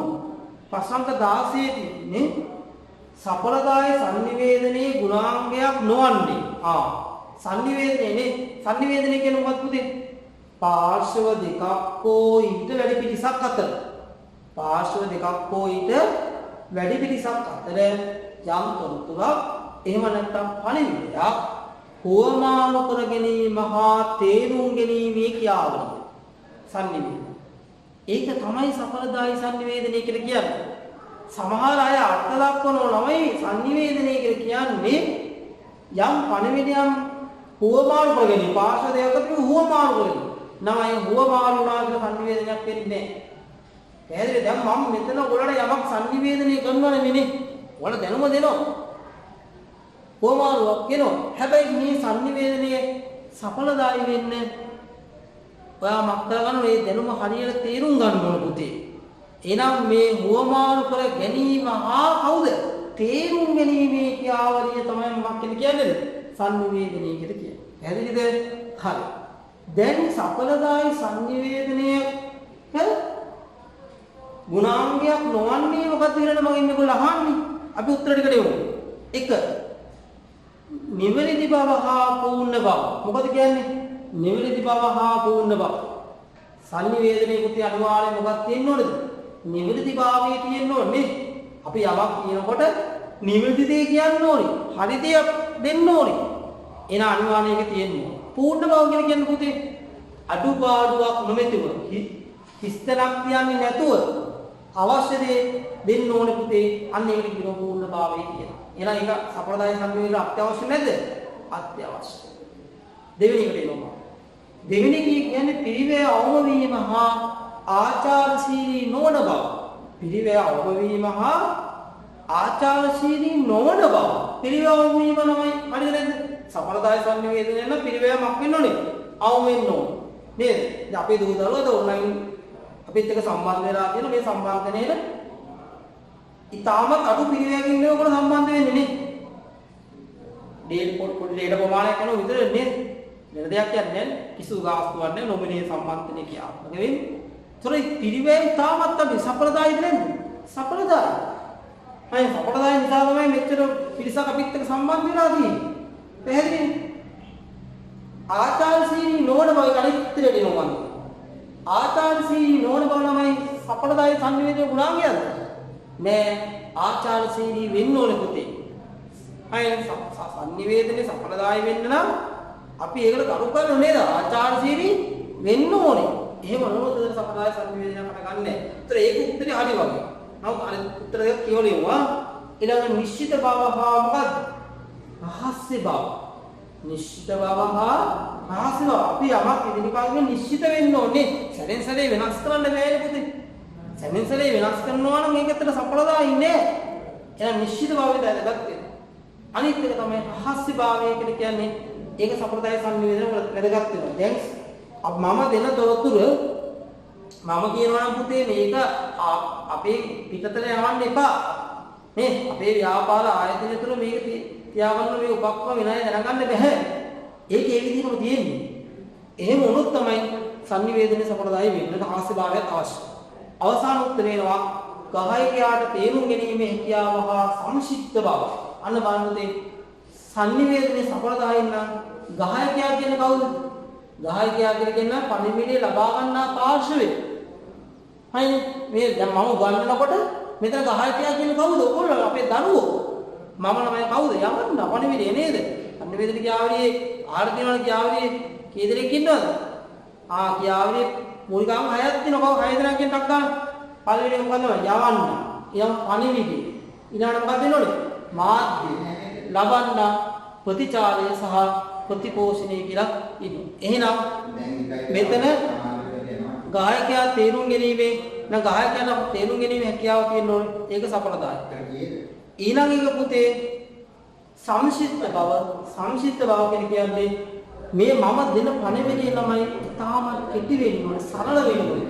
ඕනවාට වඩා ළමයි ලොකු විස්තරයක් මම ඉදිරිපත් කළොත් මොකද වෙන්නේ? අසාර්ථකයි. සංනිවේදනයේ ඵලදායි වෙන්න නම් අපි ඉදිරිපත් කරන පණිවිඩයත් ඉතා සංක්ෂිප්ත හා කෙටි විය යුතුයි. හැබැයි කෙටි වෙනවා කියන ළමයි අවශ්‍ය දේවල් අන්තර්ගත වීමක් වෙන්නත් ඕනේ. ඒක තමයි මම පූර්ණ වගේ කලින් සාකච්ඡා කරා. පැහැදිලි? එහෙනම් ඔයාලට දැන් පැහැදිලි. එහෙනම් මේක උත්තරේ එන්නේ කියලා. දෙවෙනි එක පිරිවැය අවම වීම ගුණාංගයක් වුණත් ආචාරශීලී නොවන බව කියන එක තමයි ගුණාංගයක් විදිහට මට දකින්න බෑ. ඒ නිසා 16 වෙනි උත්තරේ ඒ අංක දෙක තමයි අපේ උත්තර වෙන්නේ. දැන් එතකොට පුතේ අපි ප්‍රශ්නාංක 19 ගැන කතා කරමින් සිටියේ. එහෙනම් ප්‍රශ්නාංක 19ට අදාළ උත්තරය ගන්න නම් අපිට ඒ සඳහා අවශ්‍යයි වෙළඳ වට්ටම් සහ මුදල් වට්ටම් සම්බන්ධයෙන් වෙනස. ඒතර වෙළඳ වට්ටමක් කියන්නේ වෙළඳාමේදී ඇති වෙන වට්ටම්. ඒවා ගිණුම්ගත වෙන්නේ නැහැ පුතේ. නමුත් මුදල් වට්ටමක් කියන්නේ ණය මුදලක් පියවීමේදී ඇති වෙන වට්ටම් එක ගිණුම්ගත වෙනවා. එහෙනම් මේ ණය මුදලක් අපිට ලැබෙන අවස්ථාවක් මේක. ඒ ණය ගැතියාගෙන් මුදල් ලැබීමක් තමයි මේ සිද්ධ වෙලා තියෙන්නේ. ඒතර ණය ගැතියාගෙන් මේ මුදල් ලැබීම සිද්ධ වෙනකොට මං යාට රුපියල් 3000ක වට්ටම ප්‍රදානය කරලා තිනවා. ඒ අනුව 30000ම ගෙවන්න ඕනේ නැහැ. එයා ගෙවන්න ඕන වටිනාකම කීයද රුපියල්? එයා ගෙවන්න ඕන වටිනාකම කීයද? 27000. එහෙනම් මම හිතන්නේ ඒක ඉතාමත් පැහැදිලි කියලා මට හිතෙනවා. හරි එහෙනම් අපේ ඉදිරි ප්‍රශ්නෙට අපි යන් ප්‍රශ්නාංක 20. අන්න ප්‍රශ්නාංක 20 මොකක්ද කියන්නේ පුතේ මේ? මොන බලන්න ප්‍රශ්නාංක 20. රොෂාන්ගේ ව්‍යාපාරයේ 2020 1 දිනට රොෂාන්ගේ ව්‍යාපාරයේ 2020 1 වත්කම් ලක්ෂ 5ක් තියෙනවා. අන්න ව්‍යාපාරයේ වත්කම් ඒ වගේම හිමිකම් සහ වගකීම් ගැන කතා කරොත් අපි මේක එක තැනකට ගත්තොත් වත්කම් ලක්ෂ 5ක් තියෙනවා. ඒ වගේම වගකීම් ලක්ෂයක් තියෙනවා. එහෙනම් හිමිකම කීයද? ලක්ෂ 4යි. එතන වත්කම් ලක්ෂ 5යි, හිමිකම ලක්ෂ 4යි, වගකීම් ලක්ෂයයි. වගකීම් ලක්ෂයයි.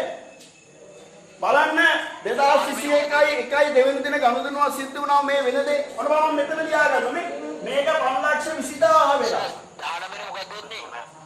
ප්‍රශ්නාංක 19ට උත්තරේ 2 පුතේ. ප්‍රශ්නාංක 19ට උත්තරේ 2. හරි? රයිට්. ප්‍රශ්නාංක 19ට උත්තරේ 2. දැන් අපි ප්‍රශ්නාංක 20 ඉන්නේ. හරි. එතන ප්‍රශ්නාංක 20ට අනුව අපේ ව්‍යාපාරයේ වත්කම් මුලින්ම ලක්ෂ 5ක් තියෙනවා. හිමිකම් ලක්ෂ 4ක් තියෙනවා. වගකීම් ලක්ෂයක් තියෙනවා. මේ පළවෙනි ගනුදෙනුව සිද්ධ වුණාට පස්සේ බලන්න. වත්කම් 520000යි, හිමිකම 420000ක් වෙලා, ඒ වගේම වගකීම් වෙනසක් වෙලා නැහැ පුතේ. දැන් බලන්න මේ ටික අපි එක දැනකට ගත්තානේ. දැන් බලන්න මෙතන වෙනස්කම් බලන්න මේ. දැන් වත්කම් 5,00,000 ඉඳන් 5,20,000 වැඩි කරා. කීයකින් වැඩි කළාද? 20000කින් මොකද්ද? අන්න වත්කම් 20000කින් වැඩි කළා. අනිත් පැත්තෙන් හිමිකම් වැඩි කළා කීයකින්ද? 20000කින්. වත්කම් වැඩි කළා නෑ. වත්කම් වැඩිවීමක් සහ මොකද්ද? හිමිකම් වැඩිවීමකට බලපාන ගනුදෙනුවක් ඔතන සිලෙක්ට් කරන්න.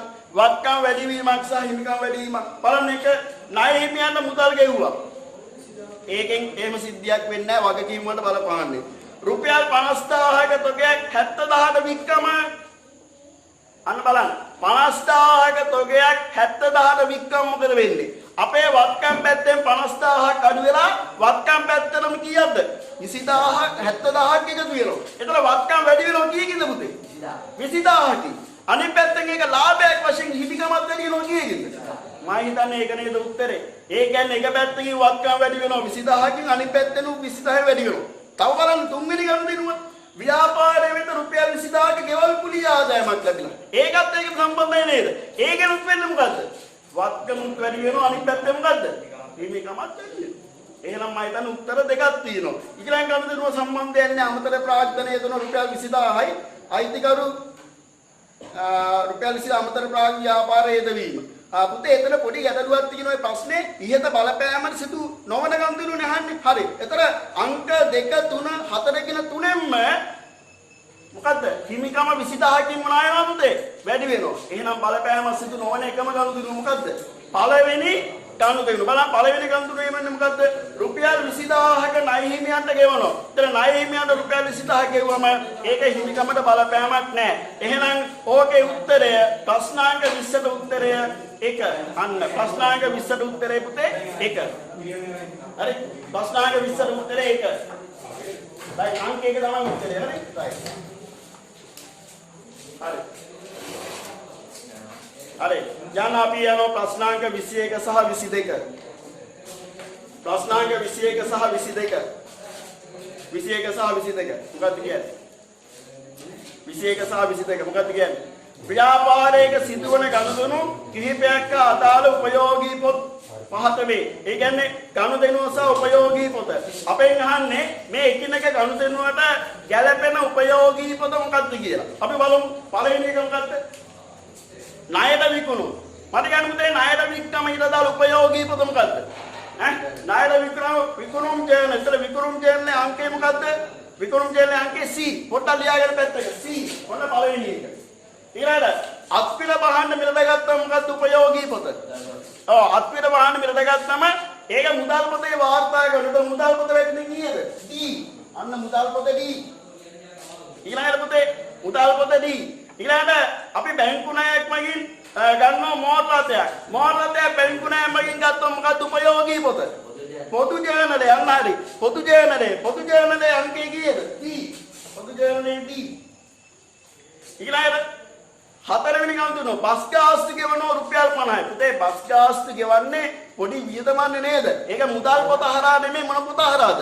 සුළු මුදල් පොත හරහා. අන්න සුළු මුදල් පොත ඒ. බලන්න මෙවැනි උත්තරයක් තියෙනවද කියලා. CDDA උත්තරේ මොකද්ද? ඔව් උත්තරේ පුතේ 4. අන්න උත්තරේ 4 උත්තරේ 4. හරි. අයම් බලන්න ඊළඟට ප්‍රශ්නාංක 22 ලියාගන්න පුතේ. ප්‍රශ්නාංක 22.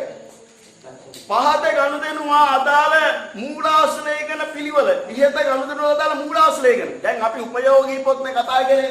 දැන් මේ උපයෝගී පොත් වල අදාළ මූලාශ්‍රලේඛන මොනවාද? දැන් මට කියන්න. මුලින්ම තියෙනවා උපයෝගී පද මොකද්ද? මුල්ම උපයෝගී පද විකුණුම් කියන්නේ. විකුණුම් කියන්නේ මූලාශ්‍රයකනේ මොකද්ද? විකුණුම් කියන්නේ මූලාශ්‍රයකනේ තමයි මොකද්ද? විකුණුම් ඉන්වොයිස් යන විකුණුම් ඉන්වොයිස්. මොන මම පිළිවෙල ලියනවා හරිද? දී කියන්නේ මොකද්ද? දී කියන්නේ මොකද්ද? මුදල් පොත. මුදල් ගෙවීමේ ගනුදෙනුවක් තියෙන්නේ. මුදල් ගෙවීමේ මූලාශ්‍රයකනේ මොකද්ද? ගෙවීම වවුචරය. ගෙවීම මොකද්ද? වවුචරය. ඊළඟට අපි මෝටර් දෙයක් බැංකු ණයක් මගින් ගන්නවා. මොකද්ද ජර්නලය? පොදු ජර්නලය. පොදු ජර්නලයේ මූලාශ්‍රයකනේ මොකද්ද? ජර්නල් වවුචරය. ජර්නල් වවුචරය. ඊළඟ අන්තිම එක මොකද්ද?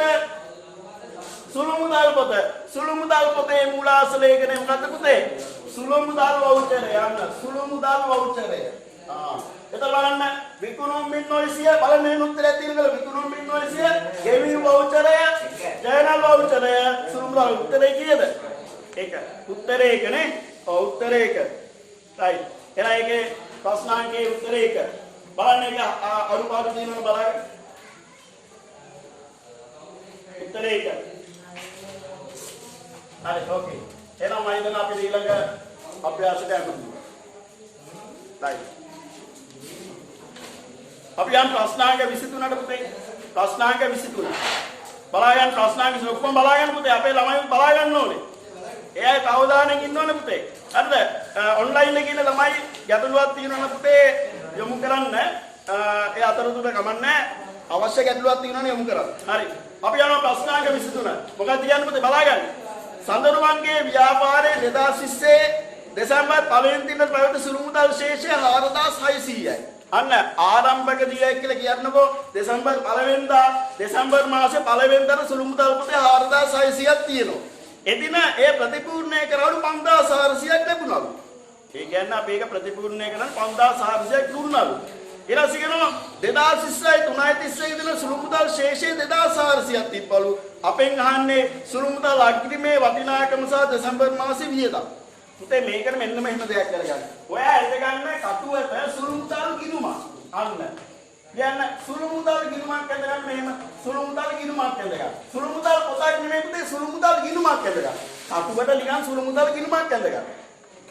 අන්නගෙන ඔය කියන තොරතුරු ඕකට ඇතුළත් කරන්න. මුලින්ම බලන්න. සුළු මුදල් ගිණුමේ ආරම්භක ශේෂය කීයද? ආරම්භක ශේෂය කීයද? 4000 අන්න දාන්න පුතේ. ශේෂය 4600යි. මේ කටුවේලා. මේක නිකන් මේ කටුවට කරන්න. 4600යි. දැන් මේ 4600 අපි මේ ශේෂය අප්ඩේට් කරනවා ප්‍රතිපූර්ණය කරනවා 5400ක් ඉල්ලගෙන. ඒ කියන්නේ 4600ට අමතරව අපිට තව කීයක් ලැබෙනවද? 5400ක් ලැබෙනවා. මෙන්න ලැබෙන මුදල නේ. මෙන්න ලැබෙන මුදල. මේ 4600ක් තිබ්බා අපිට 5400ක් ලැබුණා. ඔන්න දැන් අපි ගාව ඔක්කොම කීයක් තියෙනවද පුතේ? 10000ක් තියෙනවා. මෙන්න අන්තිමට ඉතුරුනේ කීයද? 2400යි. ඒතකොට 2400යි නේද ඉතුරුනේ? 2400යි නේද ඉතුරුනේ? ඒ 2400 අපි ඉදිරියට ගෙනිච්චොත් 2400 ඉදිරියට ගෙනිච්චොත් මෙන්න අපේ සුළු මුදල් පොතේ කෙටි සටහන. ආරම්භක ශේෂය 4600යි. මුදල් 5400යි. ඉතිරි ශේෂය කීයද? 2400යි. මේක නිකන් ගිණුමක් වශයෙන් බැලන්ස් කරන්න. මෙතන 10000යි. මෙතන 10000 දැන් මම 2400 ඉතුරු නැහැ කියන්නේ අපි වියදම් කරලා තියෙනවා පුතේ කීයද? 7600. මෙන්න සුළු වියදම්. එහෙනම් අපේ සුළු වියදම් වල වටිනාකම 7000 කීයද? 600යි. අපේ සුළු මුදල් අග්‍රිමේ කීයද? 10000යි. එතන එන උත්තරේ මොකද්ද? 10000 සහ කීයද? 7600. 10000 සහ 7600. අන්න තව විදියක් තියෙනවා. මෙන්න ගණිතෙන් මම කියලා දෙන්න. ගණිතෙන් කියලා දෙන්න. ඔන්න බලන්න. 12යි එක තියෙනවා අපි ගාව කීයද? 4000 කීයද? 600. ඔන්න ගණිතේ. අපිට ලැබෙනවා කීයක්ද? 5000 කීයද? 400. ඒතර අපේ ඔක්කොම ශේෂය කීයද? 10000යි. අන්තිමට අපි ගාව ඉතිරි වෙන්නේ කීයද? 2400. නම් වියදම් කරලා තියෙන කීයද? මෙන්න ගණිතය. අර එකවුන්ස් මේ ගණිතය. ඒතර අපිට උත්තර දෙක මොකද්ද? මෙන්න මෙයා සහ මොකද්ද? මෙන්න මෙයා. 10000 කීයද? 7600. ඒතර උත්තරේ කීයද මේ ගෙන්නේ? උත්තරේ දෙක. අන්න හරි. උත්තරේ දෙක. හරි. right. අපි යම් ප්‍රශ්නාංක 24. ප්‍රශ්නාංක 24. ප්‍රශ්නාංක 24. හරි පුතේ.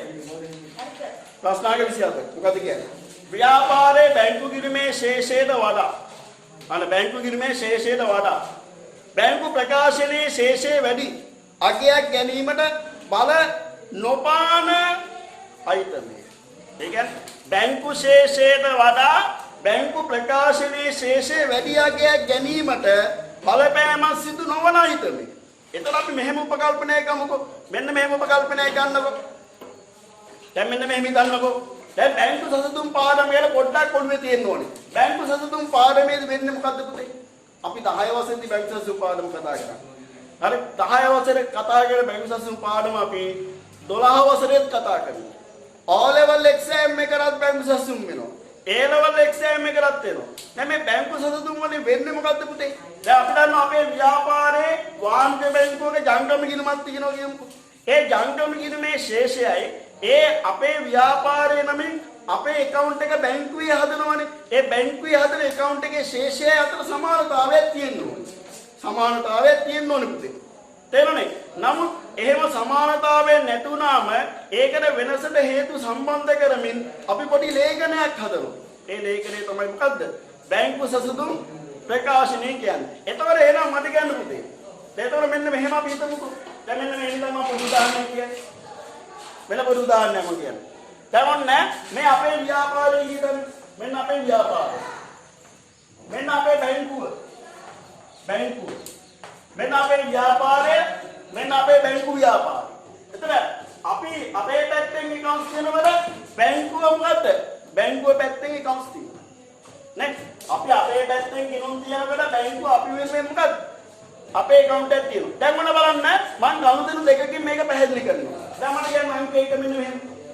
දැන් අපි අපේ බැංකු ගිණුමට රුපියල් 20000ක් තැන්පත් කරනවා. මට කියන්න බැංකු ගිණුමේ 20000ක් තැන්පත් කරාම ඉස්සරහට. ඔව් අපේ පැත්තෙන් ඉස්සරහට කියන්න බැංකුවට හර වෙනවා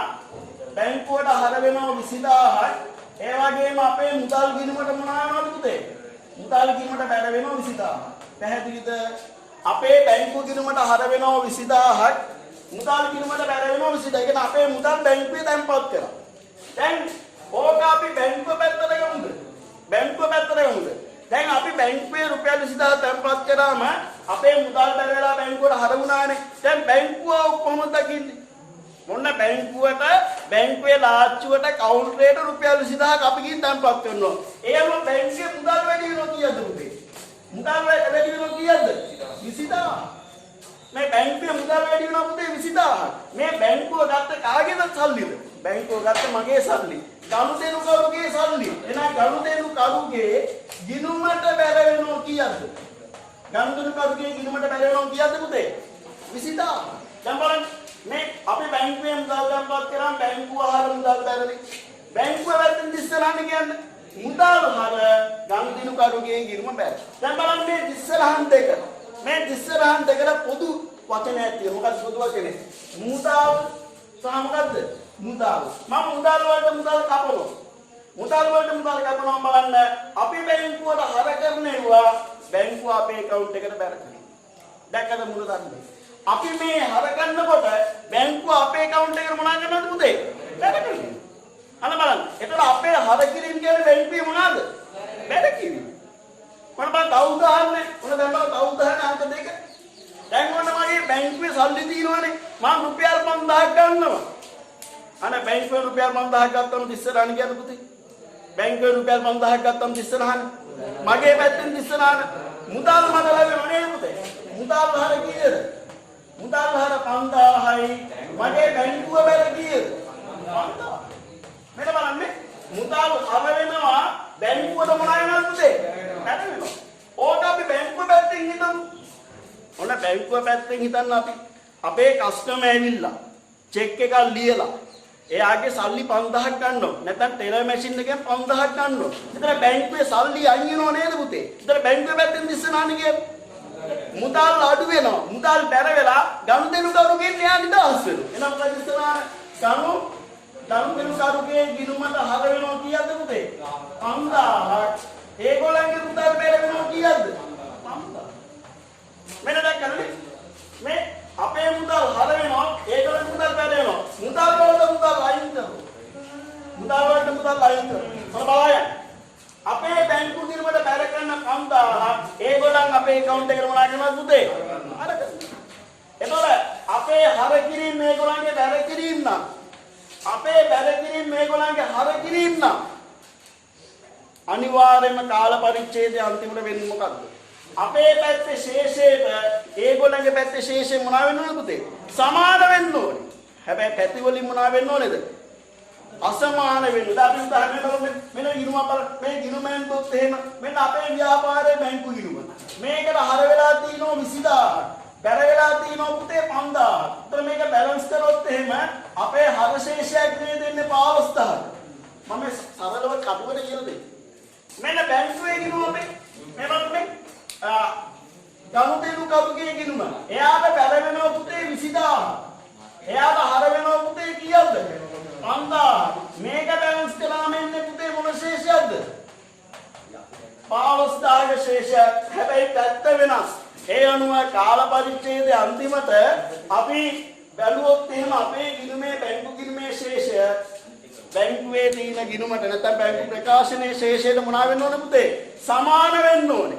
හැබැයි පැති වලින් මොනවා වෙන්න ඕනේ පුතේ?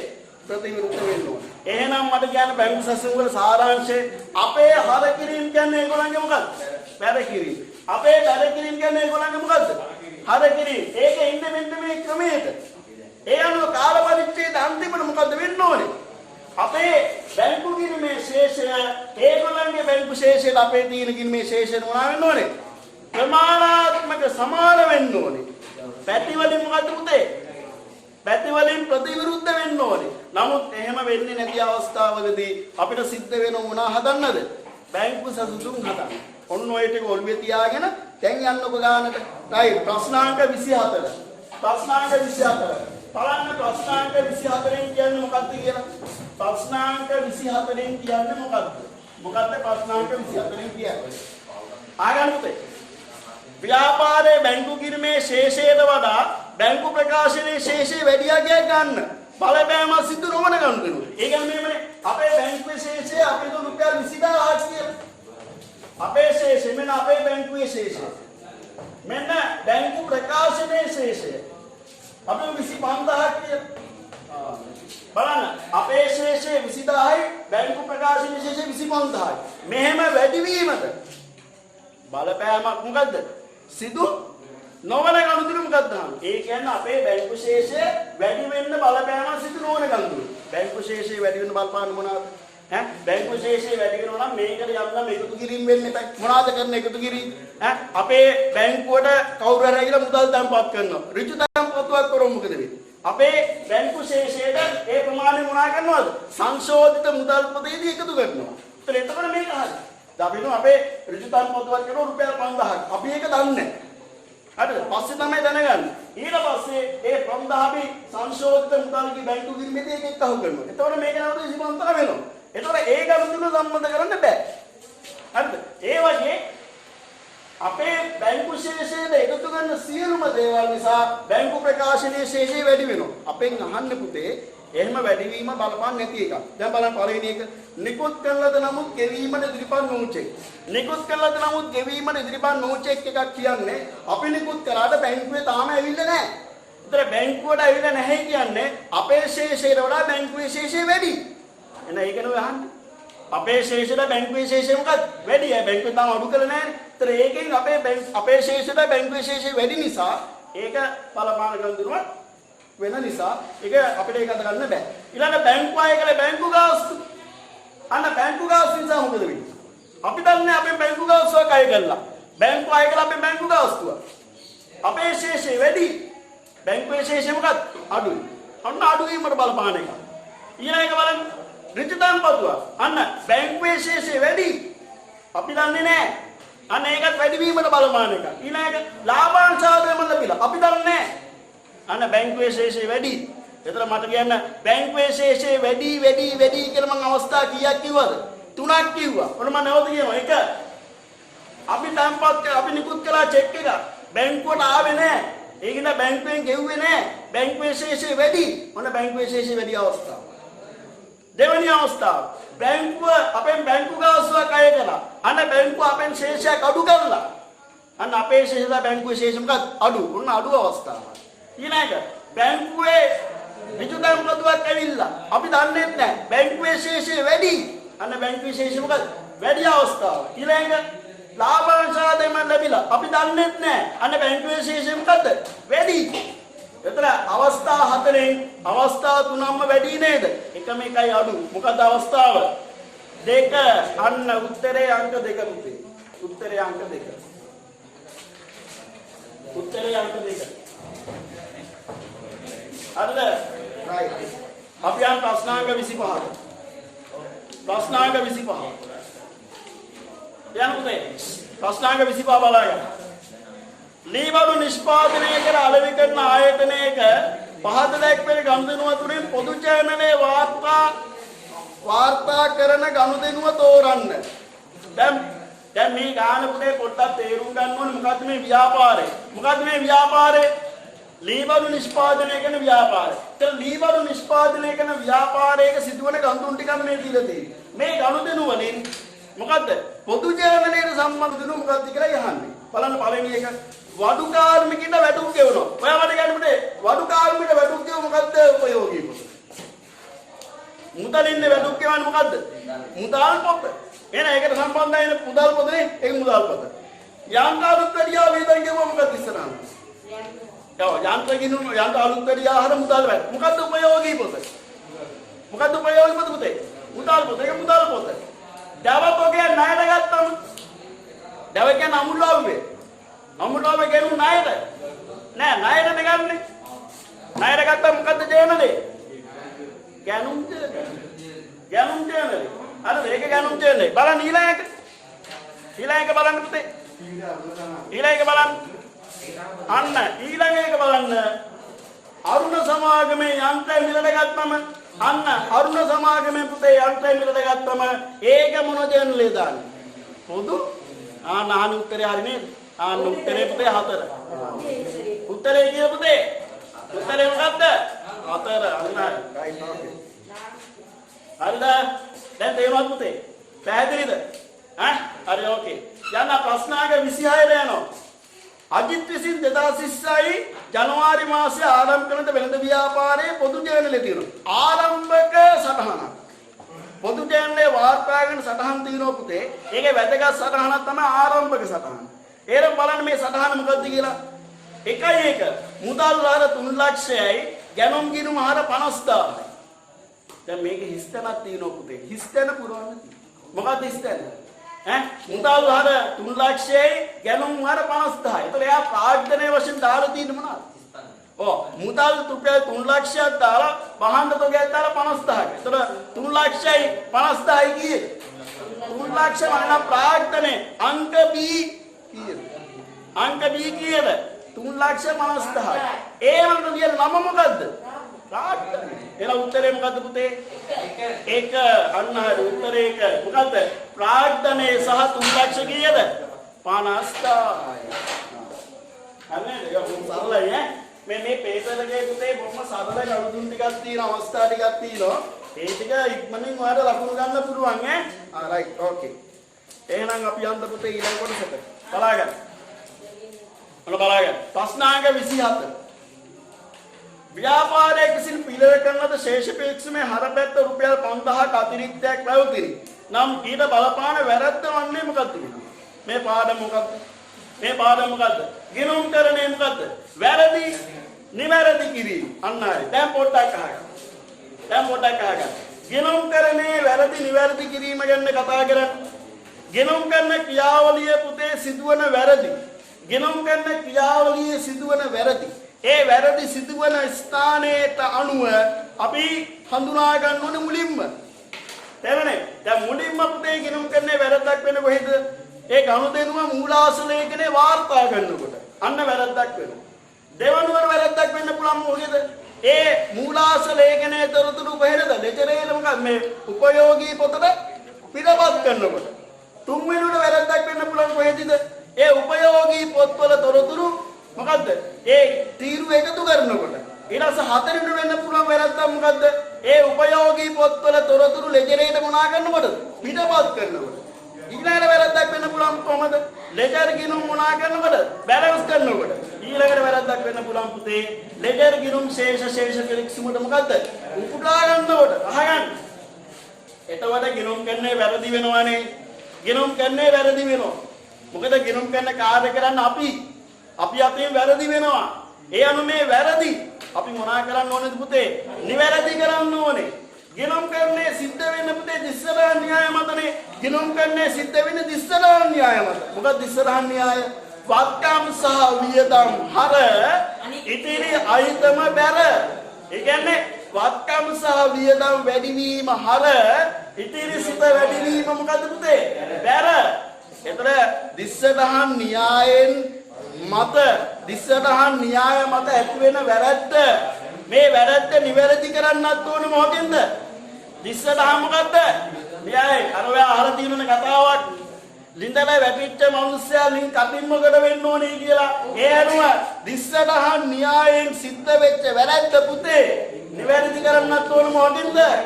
දිස්සරහන් න්‍යාය. ඔන්න බලන්න අහගන්න. ගිණුම් කරන්නේ වැරදි නිවැරදි කරන පුතේ ක්‍රම 6යි තියෙන්නේ. තේරුණාද? ගිණුම් කරන්නේ වැරදි නිවැරදි කරන ක්‍රම වේද 6යි තියෙන්නේ. සමහරව දන්නේ නැති ඇති මේ ක්‍රම 6. ඔන්න මම කියලා දෙන්නම් බලා ගන්න. ඔක්කොම බලා ගන්න. දැන් අපි මේ විදිහට පුතේ මම ප්‍රවේශය මේ ගානට ප්‍රවේශයක් ගන්න. ඒවාට මතකයි මම අර බැංකු සසුන් වලට ප්‍රවේශයක් ගත්තා. දැන් එකපාරට ඕෆ් ගාලා බැංකු සසුන් පාඩම් කියලා දුන්නේ නැහනේ. මම කිව්වා මෙන්න මෙහෙමයි මේක සිද්ධ වෙන්නේ. මෙන්න ඒ වගේ මේකට බලන්න ගිණුම් කරන්නේ වැරදි නිවැරදි කරන ක්‍රම 6 මම කියලා දැන් බලා ගන්න ඔක්කොම. දැන් මේ මොකද්ද ගිණුමක් නේ? මේක ගිණුමක්. මේ අහල පැත්ත. මේ පුතේ මොකද්ද? බැල පැත්ත. දැන් මෙහෙම මම ටී ගිණුමක් අන්දර පුතේ ඔක ලස්සනට දිනය විස්තරේ වටිනාකම වල අඳින්න ඕනේ. මම මේක කොහොම සරලව වෙන්නේ බලා ගන්න. දැන් මම මේ ගිණුමේ අහල පැත්ත නේද? මේ මොකද්ද? මේ ගිණුමේ බැල පැත්ත. දැන් මම එහෙනම් මොන මෙන්න අපි වෙන මෙහෙම. අපි හර පැත්තට හර කරන්න ඕනේ රුපියල් 5000. මෙන්න වැරදිලා අපි 500ක් හර කරගෙන. අන්න 5000 හර කරන් තියෙන්නේ කීයද පුතේ? 500යි. දැන් මට ගණිතය වගේ මේකට බිඳුවක් දාන්න පුළුවන්ද? බෑ. දෙකම්සල බෑ. එහෙනම් මේ 500 පුතේ 5000 කරන්න කොහොමද? කොහොමද 5000 කරන්නේ? මේකට තව 4500ක් මොනා කරනවද පුතේ? හර කරනවා. මොකද්ද? එහෙනම් මෙන්න පළවෙනි නියමය. මොකද්ද? ගිණුමක හර අඩු නම් මොනා කරනවද? හර කරන්න. ගිණුමක හර අඩු නම් හර කරන්න. එහෙනම් අනිත් පැත්තට කියන්න. ගිණුමක බැල අඩු නම් බැල කරන්න. මොකද්ද? එක ඕන ලියා යන්න. ගිණුමක හර අඩු නම් හර කරන්න. ගිණුමක බැල අඩු නම් මොකද්ද? බැල කරන්න. ඔන්න ඒක මම කරා. හරිද? ඔන්න දෙකයි ඈ. ඔන්න බලාගෙන දෙකයි. මෙන්න තුන්වෙනි නියමය බලාගන්න. මොන බලන්න තුන්වෙනි ක්‍රමය. අපි ගිණුමකට හර කරන්න ඕනේ 500ක්. මෙන්න හර කරගෙන 5000ක්. මේ 500ට 5000ක් හර කරගෙන. අපිට ටෙස්ට් කරන්න පුළුවන් දෙක අවසල. බෑ. හර වැඩි. හර වැඩි නම් මොකද්ද පුතේ කරන්නේ? අන්න 4500ක් මොනා කරනවද පුතේ? අන්න හර වැඩි නම් බැර. එන අනිත් පැත්තට කියන්න. බැර වැඩි නම් හතරයි. දැන් කීයද? දැන් කීයද? හතරයි. දැන් හතරයි. මෙන්න ඊළඟ දෙක බලාගන්න. ඔන්න ඊළඟ දෙක. මෙන්න ගිණුම. මෙන්න අපේ වෙන වැරදි. අපි මේ ගිණුමට හර කරන්න ඕන එක. ඔයා වැරදිලා බැර කරනවා පුතේ 500. මේ හර කරන්න ඕනේ. ඔයාගේ අතින් මේ වගේ දේවල් වෙන්නේ නැද්ද? අපි හොඳට දැකලා තියෙනවා ළමයි අතින්. මේ හර කරන්න ඕනේ බැර කරගෙන. ඉතින් කොහොමද ගිණුමක් බැලන්ස් වෙන්නේ? කොහොමද ෂේපික්ස්ම බැලන්ස් වෙන්නේ? ආදම් මට කියන්න. හර කරන්න ඕන එක බැර කරගෙන. ඔයා කොහොමද පුතේ මෙනවා මෙතෙන්ට ඇදලා ගන්නේ? 500ක් හර කරොත් මොකද වෙන්නේ? 500ට 500 කැපිලා යනවා. තව 500ක් හර කරන්න ඕනේ නේද? ඒ කියන්නේ ඩබල්. ඒ කියන්නේ හර කරන්න ඕන එක බැර කළා නම් ඒ වගේ කීයද? දෙගුණයක් හර කරන්න. එහෙනම් අනිත් පැත්තට කියන්නේ. අනිත් පැත්තට කියන්නේ බැර කරන්න ඕන එක හර කළා නම් දෙගුණයක් බැර කරන්න. හරි. දැක්කද ක්‍රම 6? අහගන්න. මෙන්න ක්‍රම 6. එක හර අඩු නම් හර කරන්න. බැර අඩු නම් හර වැඩි නම් බැර කරන්න. බැර වැඩි නම් හර කරන්න ඕන එක බැර කළා නම් දෙගුණයක් හර කරන්න. බැර කරන්න එක හර කළා නම් කඩපාඩම් කරනව නෙමෙයි. කඩපාඩම් කරනව නෙමෙයි. ඔය ක්‍රම 6න් තමයි වැරදි නිවැරදි පාඩම දුහන්නේ. තේරෙන්නේ? ඔය ක්‍රම 6. දැන් අපි එහෙනම් ප්‍රශ්නේ යන්න. දැන් යම් ප්‍රශ්නේ. මොන බලන්න ප්‍රශ්නේ මොකක්ද කියන්නේ? ව්‍යාපාරයේ කිසිම පිළිවෙල කරනද ශේෂ පිරික්සමේ හර පැත්ත රුපියල් 5000ක අතිරික්තයක් තිබ්බලු. හර පැත්ත වැඩි ශේෂ පිරික්සමේ. හර වැඩි නම් මොකද්ද? හර පැත්ත වැඩි කියන්නේ මොකද්ද? ශේෂ පිරික්සමේ වෙනසක් වෙන මොන පැත්තද? බැල පැත්තට. ඒ වෙනුවෙන් අපි ඕපන් කරන අවිනිශ්චිත ගිණුම. මෙන්න අවිනිශ්චිත ගිණුම. ඒතර අවිනිශ්චිත ගිණුමෙන් බැල පැත්තට ශේෂය 5000යි. ඒකයි ඔය කියන්නේ. මෙවැනි අවිනිශ්චිත ගිණුමක් එන්න බලපාපු වැරද්දයි මේ අහන්නේ. ඒතර ඔයා කරන්න ඕනේ මොකක්ද දන්නව නේද පුතේ? මෙන්න මේව අවිනිශ්චිත ගිණුමක් ඇඳගෙන ශේෂය දාගන්නකො 500 කටුවට. ටිකක් පොඩි ගිණුමක් ඔතනින් අයිනින් ඇඳගන්න 500ක. ශේෂයල 500ක් දාගන්න. 500 දාගෙන ඔය ගිණුම ක්ලෝස් වෙන. ඔය ගිණුම ක්ලෝස් වෙන වැරද්ද හොයන්න. ඔය ගිණුම ක්ලෝස් වෙන මොකද්ද? ඔය ගිණුම කැපිලා යන 5000 කැපෙන වැරද්ද හොයන්න. මොන මම එකින් එක කියනවා නේද? දැන් මම මොකද්ද මුලින්ම කිව්වේ? ශේෂ පිරික්සමේ වෙනස මොකද කරන්නේ අපි? ශේෂ පිරික්සම වෙනස දාගන්න මෙතන. ඒ අනුව වැරද්ද දාගන්න. දැන් මම පළවෙනි වැරද්ද බලන්නේ බලාගන්න. ඒක මොකක්ද කියන්නේ? විදුලි බිල ගෙවුවා 5000 මුදල් පොතේ පමණයි සටහන් වෙලා තියෙන්නේ. පුතේ විදුලි බිල ගෙවුවම දිස්සනහනේ කියන්නේ. විදුලි ගිණුම අහර මුදල් බැරනේ. දැන් මේගොල්ලන් කරලා තියෙන මොකද්ද? මුදල් බැර කළා විතරයි. විදුලියට හර කළා නෑ නේද? අන්න විදුලියට හර කළා නෑ. ඉතින් හර අඩුනේ පුතේ දැන් මේ කියලා දුන්නානේ. හර අඩු නම් මොකද්ද? හර එහෙනම් මට කියන්නේ මොකක්ද දිස්සනහනේ? විදුලිය හර. මුදල්. විදුලිය හරනේ. ඒතර මුදල් බැර වෙලානේ. ඒතර බැර වෙන්න ගිණුමක් නෑ. මොකද්ද ගිණුම? නිශ්චිත. එහෙනම් ඒක දිස්සනහනේ කියන්නේ. විදුලියට හර වෙලා නැහැ. එහෙනම් විදුලියට ගමනා කරා හර කරා. විදුලිය හර බැර කරන්න ගිණුමක් නැහැ. මුදල් පොතේ බැර වෙලා. ඒක අවිනිශ්චිත බැර වෙනවා. ඉතින් අවිනිශ්චිත බැරුණාම 5000 මේක ඇකිලා යන්නේ නැහැ නේ පුතේ. එහෙනම් ඒක නෙමෙයි. ආයන්නේ නැහැ. ගෙවල් කුලී ආදායමක් ලැබීම 5000 මුදල් පොතේ පමණයි තියෙන්නේ. මට කියන්න පුතේ. ගෙවල් කුලී ආදායම ලැබුණොත් දිස්සනා. ගෙවල් කුලී ආදායම ලැබුණොත් දිස්සනා. මුදල් හර ගෙවල් කුලියට රහගන්න. ගෙවල් කුලිය ආදායම ලැබුණම මුදල් හර ගෙවල් කුලිය ආදායම බැරෙනවා. දැන් මේගොල්ලන් කරලා තියෙන මොකක්ද? මුදල් වලට හර කළා විතරයි. අහගන්න. ගෙවල් කුලිය ආදායම වල බැර කළා නෑ නේද? ගෙවල් කුලිය ආදායම බැර කළා නෑ. එහෙනම් අපි කරමු. එහෙනම් ගෙවල් කුලිය ආදායම වල බැර කරන්න කීයද රුපියල්? 5000. එහෙනම් මට ඉස්සරහට ගන්න පුතේ. ගෙවල් කුලිය ආදායම බැර කීයද? 5000. හර කරන්න ඕනේ. අවිනිශ්චිත අවිනිශ්චිත ගිණුමට 5000ක් හර වෙනවා. දැන් බලන්න බැර පැත්තට හර පැත්ත දැමන කැපිලා එනව නේද? අන්න ඒක තමයි උත්තරේ. අන්න උත්තරේ කීයද පුතේ? ඒක. අය බයෙන් දැන් නැහැ ඒක තමයි උත්තරේ. හරි? අය බයෙන් දැන් නැහැ. ඉතින් ෆික්ස් එක මම කිව්වේ. හරි. එතන එනම් මම මොන වැඩිනුවල තියෙන පාඩමේ දේවල් ටිකක් ඔය කියලා දුන්නේ නැද්ද? right. අපි යම් ප්‍රශ්නාංග 26. ප්‍රශ්නාංග 26. මේ අපි යම් ප්‍රශ්නාංග 28ට ප්‍රශ්නාංග 28 යන පුතේ ණයගැතියෙක්ගෙන් ලැබී බැංකුවේ තැන්පත් කරනද රුපියල් 30000ක චෙක් පත අගරු විය. මේ නිසා මොකද වෙන්නේ? අහගන්න. ණයගැතියෙන් චෙක් එකක් ලැබෙනවා. ඒක ගෙලිම බැංක් කරනවා. නිකන් හිතලා කියන්නේ මොකක්ද වෙන්නේ කියලා. ණයගැතියෙන් චෙක් එකක් ලැබුණා බැංකුවේ තැන්පත් කරා මොකද වෙන්නේ? බැංකුව මොන වෙනවද? වැඩි වෙනවා. ණයගැතිය වටිනාකම අඩු වෙනවා. බැරවෙන එක අඩු වෙනවා. මොකක්ද මට කියන්නේ? බැංකුව ආහාර ණයගැති බැර. මොකද්ද? බැංකුව ආහාර ණයගැති බැර. එහෙම වුණොත් නේ ඒ චෙක් එක රිටර්න් වෙනවා මොකද? මොකක්ද චෙක් එක රිටර්න් වෙන්නේ? නැවත බැංකුවට හර වෙච්ච එක බැංකුවට මොන වෙනවද? බැර වෙලා ණයගැතියට මොන වෙනවද? අන්න ණයගැති හර වෙලා බැංකුවෙන් අයින් වෙනවා. බැංකුවට බැර වෙනවා. ඇයි? බැංකුවට තැන්පත් උනේ නැහනේ. ඒකින්ද බැංකුවෙන් අයින් වෙනවා. ණයගැතින් නැවත ණයගැති භාවය ඇති වෙනවනේ. ඒකයි හර වෙන්නේ. දැන් මොකද්ද ඒක වෙන්නේ? ණයගැතියන්ගෙන් ලැබී බැංකුවේ තැන්පත් කරන රුපියල් 30000ක චෙක් පත අගරු වීම නිසා ව්‍යාපාරය මොකද වෙන්නේ? ව්‍යාපාරේ ණයගැතිය කීයකින් වැඩි වෙනවද? 30000 වැඩි වෙලා බැංකුව 30000කින් අඩු වෙනවා. බලන්න උත්තරයක් තියෙනවද කියලා. ණයගැතියෝ කීයද? ණයගැති 36 වැඩි වෙයි, බැංකුව 36 අඩු වෙයි. උත්තරේ 3. උත්තරේ 3. උත්තරේ 3.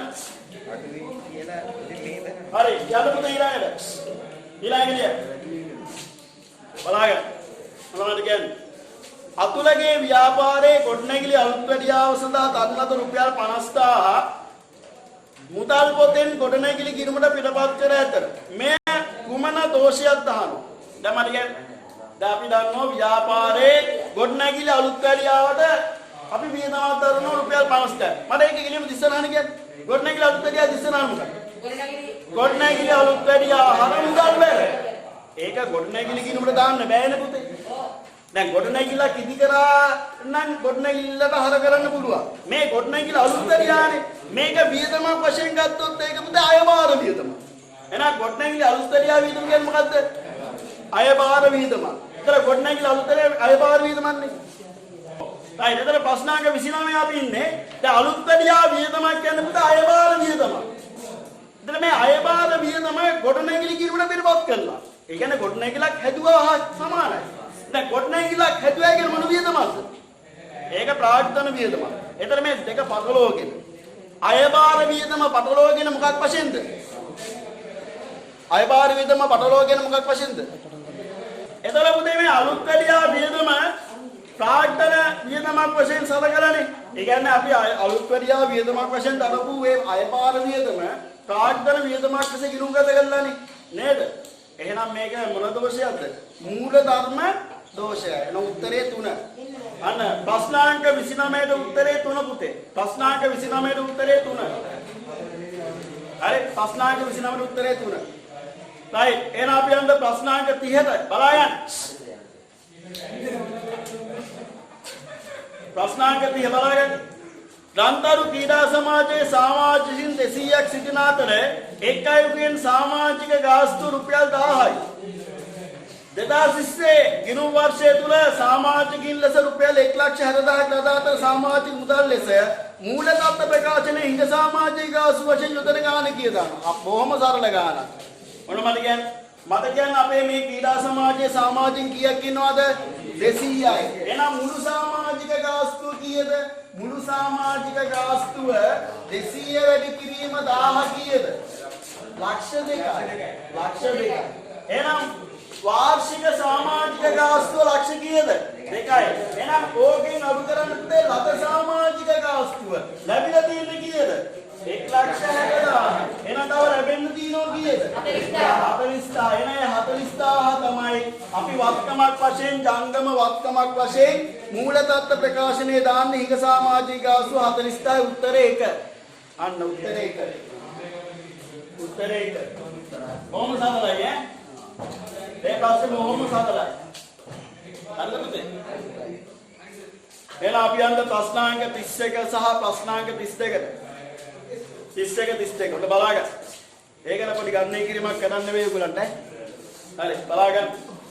හොඳ සිංහල මේව තේරුම් කරන්න මොන බලාගන්න. ඇඟලුම් නිෂ්පාදන ආයතනයක 2020 වර්ෂයේ මෙන්න මේ තොරතුරු දීලා තියෙනවා. මිලදීගත් රෙදි සහ නූල් මහාන මැෂින් ක්‍රියාකරුවන්ට කරන ගෙවීම් ඊළඟ යන්ත්‍රශය සුපරීක්ෂණ සහ සුළු සේවක වැටුප් ඒ වගේම විදුලිය සහ අනුගත වියදම්. දැන් මේ මොනවාද මේ නිෂ්පාදන කාර්යයට වැය වෙච්ච මුළු වියදම ඒක අපි කොටස් දෙකකට බෙදන්න පුළුවන්. මොකද්ද? ප්‍රාථමික වියදම් සහ මොකද්ද? කම්මනේ වියදම් කියලා. ඒතර ප්‍රාථමික පිරිවැය මොකද්ද? කම්මනේ වියදම් කියලා බෙදන්න පුළුවන්. ඊළඟ අමතර තොරතුරු කාල පරිච්ඡේදය තුල නිමයඳුම් මේකක 1000ක් නිපදවූ අතර ඒකකයක නිෂ්පාදන පිරිවැයට 120ක ලාභයක් තබාගෙන අලෙවි කළේ නම් අපෙන් අහන පළවෙනි ප්‍රශ්නේ නිමයඳුම් මේකකයක නිෂ්පාදන පිරිවැය හොයන්න ඕනේ පුතේ. ඊළඟට ඒකකයක විකිණීමෙන් ලැබෙන ලාභය හොයන්න ඕනේ. එහෙනම් අපි ඉස්සෙල්ලා පුතේ පොඩි කටු වැඩකට මේ දී කරමුද? රයිට්. ගන්න කොලයක් ගන්නකෝ. හරි කොලයක් අරගෙන මෙන්න මෙහෙම ගණනයක් කරගන්න. දැන් මට කියන්න අපි භාණ්ඩයක් නිෂ්පාදනය කරනකොට ඒකට මුලින්ම වෙන්නේ මොනවාද? අමුද්‍රව්‍ය නේද? මොනවාද මේක අමුද්‍රව්‍ය? රෙදි සහ නූල්. අන්න ලියන්න. රෙදි සහ නූල්. රෙදි සහ නූල් සඳහා පිරිවැය කීයද? රෙදි සහ නූල් සඳහා පිරිවැය ලක්ෂ 4යි. අන්න ලක්ෂ 4ක් යනවා. දෙතිසා නූල් සඳහා පිරිවැය ලක්ෂ 4යි. ඊළඟ මහාන මැෂින් ක්‍රියා කරවන්න ගෙවීම. ඒ කියන්නේ ඍජු වැටු. ඍජු වැටු. අන්න මහාන මැෂින් ක්‍රියා කරවන්න කරන ගෙවීම කියන්නේ ඍජු වැටු කීයද? 3,50,000. 3,50,000. ඕන්න මේ ටික එකතු කරලා අපිට කියන්න පුළුවන් ප්‍රාථමික පිරිවැය කීයද? 7,50,000 කියලා. මේ තමයි ප්‍රාථමික පිරිවැය. අන්න ප්‍රාථමික මොකද්ද? පිරිවැය කියලා ඕනනම් ලියා ගන්න. ප්‍රාථමික පිරිවැය කීයද? 7 ලක්ෂ කීයද? 50,000යි. ඕන දැන් ඊළඟට ඒකට එක්කව කරන්න කම්මල් වියදම් දෙක. කම්මල් පිරිවැය ටික එක්කව කරා. හරිද? එතන බලන්න දෙතිසා නූල් ලක්ෂ 4යි. ඒ වගේම ඍජු වැටු 3,50,000 මේ දෙක එකතු 7,50,000 මොකද්ද? ප්‍රාථමික පිරිවැය. අනිත් ටික ඔක්කොම මොනවාද? කම්මලේ වියදම්. මඩේ කම්මලේ වියදම් මොනවාද? යන්ත්‍රශය. යන්ත්‍රශය කියන එක පාද ගන්න. යන්ත්‍රශය කීයද?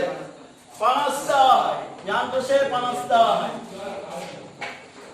ඊළඟ සුපරීක්ෂණ ආසුරුසය කරටු. සුපරීක්ෂණ වැටු. කීයද සුපරීක්ෂණ වැටු? 1,20,000. 1,20,000. ඊළඟ විදුලිය. විදුලිය සහ අනිකුත් වියදම් කීයද? 80,000යි. විදුලිය සහ අනිකුත් වියදම් 80,000යි. දැන් බලන්න මේ ටිකේ මුල් එකතුව 7,50,000යි 50,000 8 ලක්ෂයයි ලක්ෂ 10යි නේද? ලක්ෂ 10යි. ඒ අනුව අපේ නිෂ්පාදන කාර්යයේ පිරිවැය නිෂ්පාදන පිරිවැය ලක්ෂ 10ක් එනවා. ගන්න එක කරගන්න. නිෂ්පාදන පිරිවැය ලක්ෂ 10යි. ගන්න එක කරගන්න. නිෂ්පාදන පිරිවැය ලක්ෂ කීයද? 10යි. ලියාගන්න. මේ කොහොම සරලයි මේ?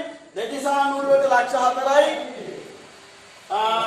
ඍජු වැටු 3,50,000යි. දෙකේ එකතු 7 ලක්ෂ කීයද? 50,000යි. අල්මනම් යන්ත්‍රශය 50,000යි. ඒක එකතු වෙනවා සුපරීක්ෂණ 1,20,000යි.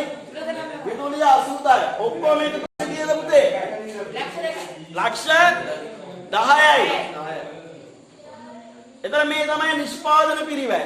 එතන අපි කාල පරිච්ඡේදයේ භාණ්ඩ එක කීයද නිෂ්පාදනය කරන්නේ? 1000යි. මෙන්න අහන පළවෙනි ප්‍රශ්නය.